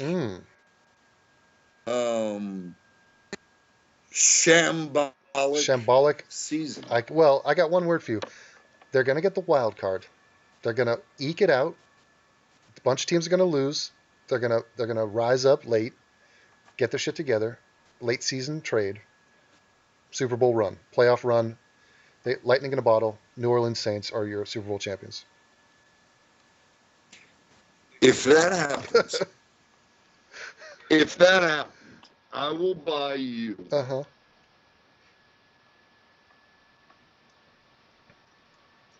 But I mean, see, I'm thinking you're in Germany. It's like, do you even really need a car? No, send me a personal servant. I want a personal assistant for a year. A year? Half a year. I'll haggle with you. No, but that would be moped. I want one of a just decked out. Really? No. I'll buy you a moped. All right, motorcycle. We'll go tour Thailand in it. Motorcycle? No, you'll get killed. but in Germany, the Autobahn zipping scooter. Right. Don't take the zipping scooter on the Autobahn. Don't do that. I get tinkles if they win the Super Bowl. Just send her over in a box. Poke holes in it for air. I will send you a personal autographed Tinkles. Hashtag Tinkles. I'll get a New Orleans Saints tattoo. What is that? The fleur de lis? Fleur de lis. Oh, you without the rolling. So queer. Fleur de lis. Fleur de lis. Huh? That's the Pantera way of saying it. The fleur de lis. That's not the French way. The New Orleans, bruh. Yeah, bruh. Fleur de lis, bruh. Quick, before you leave, I got you here. Your thoughts on PewDiePie, who's the most popular YouTuber out there, 57 million subs, dropped the N-bomb while playing a video game, just in reference to a guy he didn't like, not like. I saw the clip. Okay. He called a video game player. Yeah. like the little guy on the game, Right. the N-word. Yeah. Okay. Were you personally offended? Yeah, I can see you're shaking up. It's okay, man. Talk to me. You know, This is a support group. there are some words out there that triggered me, and Mm-hmm.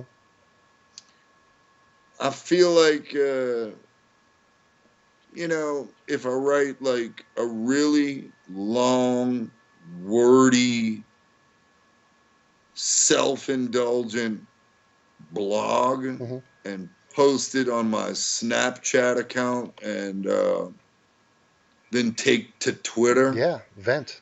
and then You got to tell the world, Phil, that you're against it all.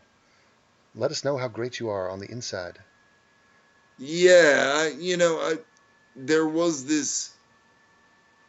Let me clear my throat for this. Yeah, hit the note. Hit the note. Virtue. Virtue. You got to get a yodel on that. We got to get it up in the hills, like the Scandinavians do.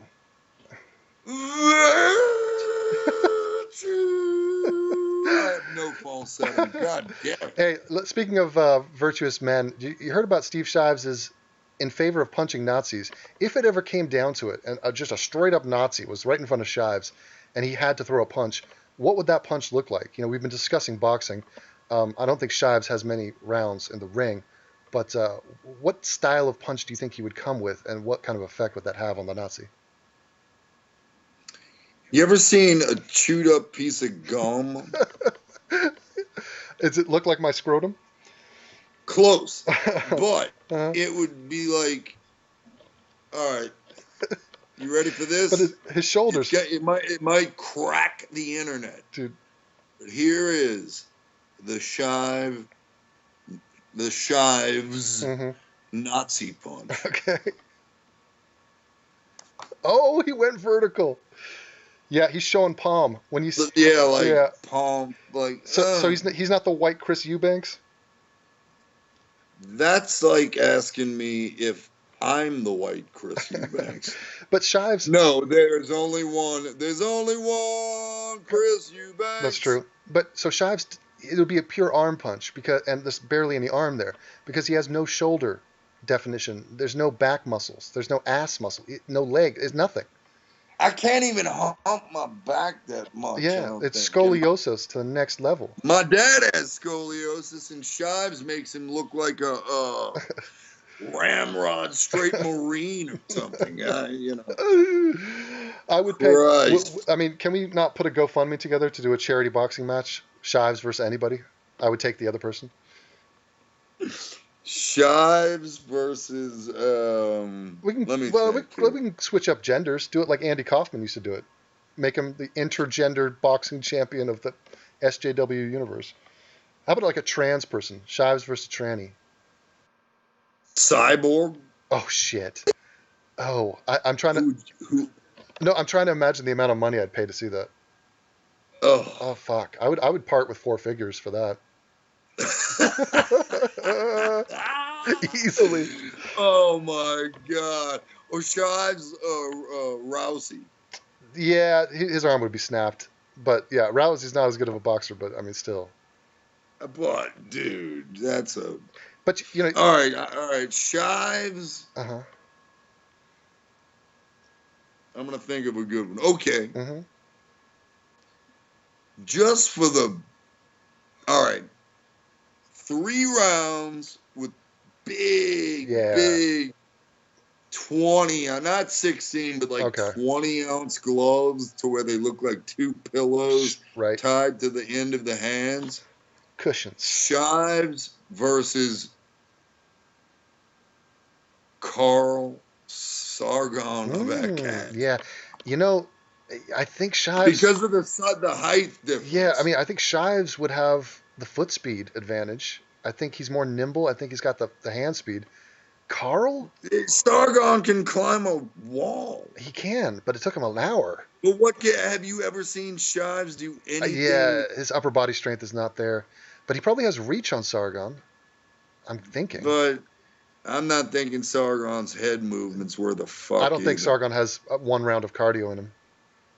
I mean, he climbed a wall. That's not cardio intensive, though.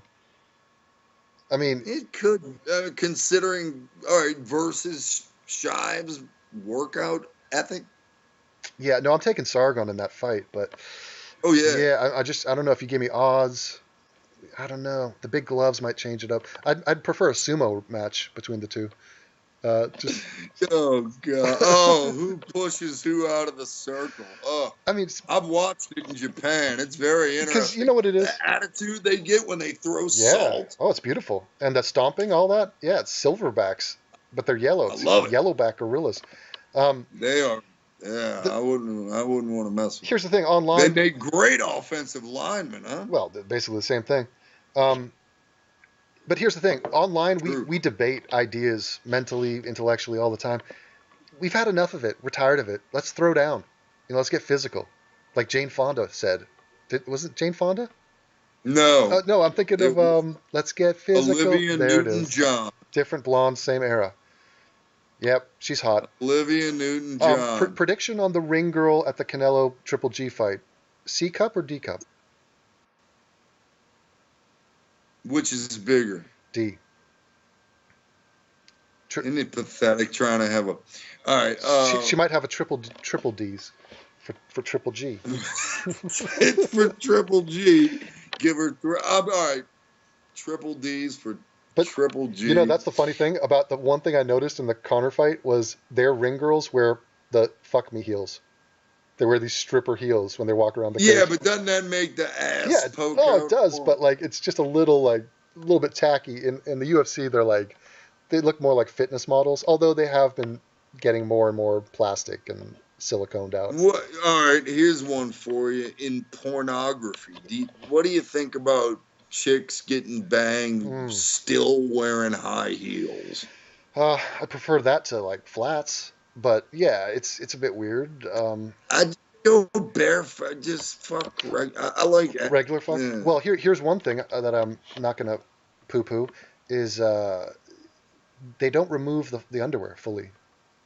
So you just yank to the side. Yeah, to the side. I don't have time to pull your panties down. Oh yeah. I'm all about from A to B as the crow fucks. I got to get right in immediately.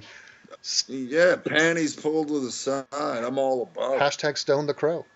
I think that's what that's. All right. Well, Phil, this is a pleasure, and we tried to make it brief. It was not brief. We will talk. Let's circle back after the fight, and let's have a chit chat, shall we? Piss yes. At Devon Tracey, you are the best. Atheism is unstoppable. You, sir, are unstoppable. And keep us entertained like I know you will, baby. I'm going to do my best. And my love to your girlfriend, to your dogs, to your everything. It's all good out there. And good luck on your tour, and stay healthy, my man. I will, brother. I will. And, hey, let's check back in after that fight. We can do it on tour. We can do it backstage. We can get some personalities in. And I'll interview some of your groupies. No, I'm just kidding. Yes. Figuring my old lady is the tour manager, you can talk to her if you'd like. It's excellent, man. Fine with me. I learned a lot. I soaked up a lot of knowledge, and I do appreciate that. And yeah, man, I'll chat with you soon. You got it, big brother. Later. And that is a man that I like to call Phil Anselmo. I met him once in '97. It was interesting. Good job. That was fun. And I will now stop streaming this. Bye.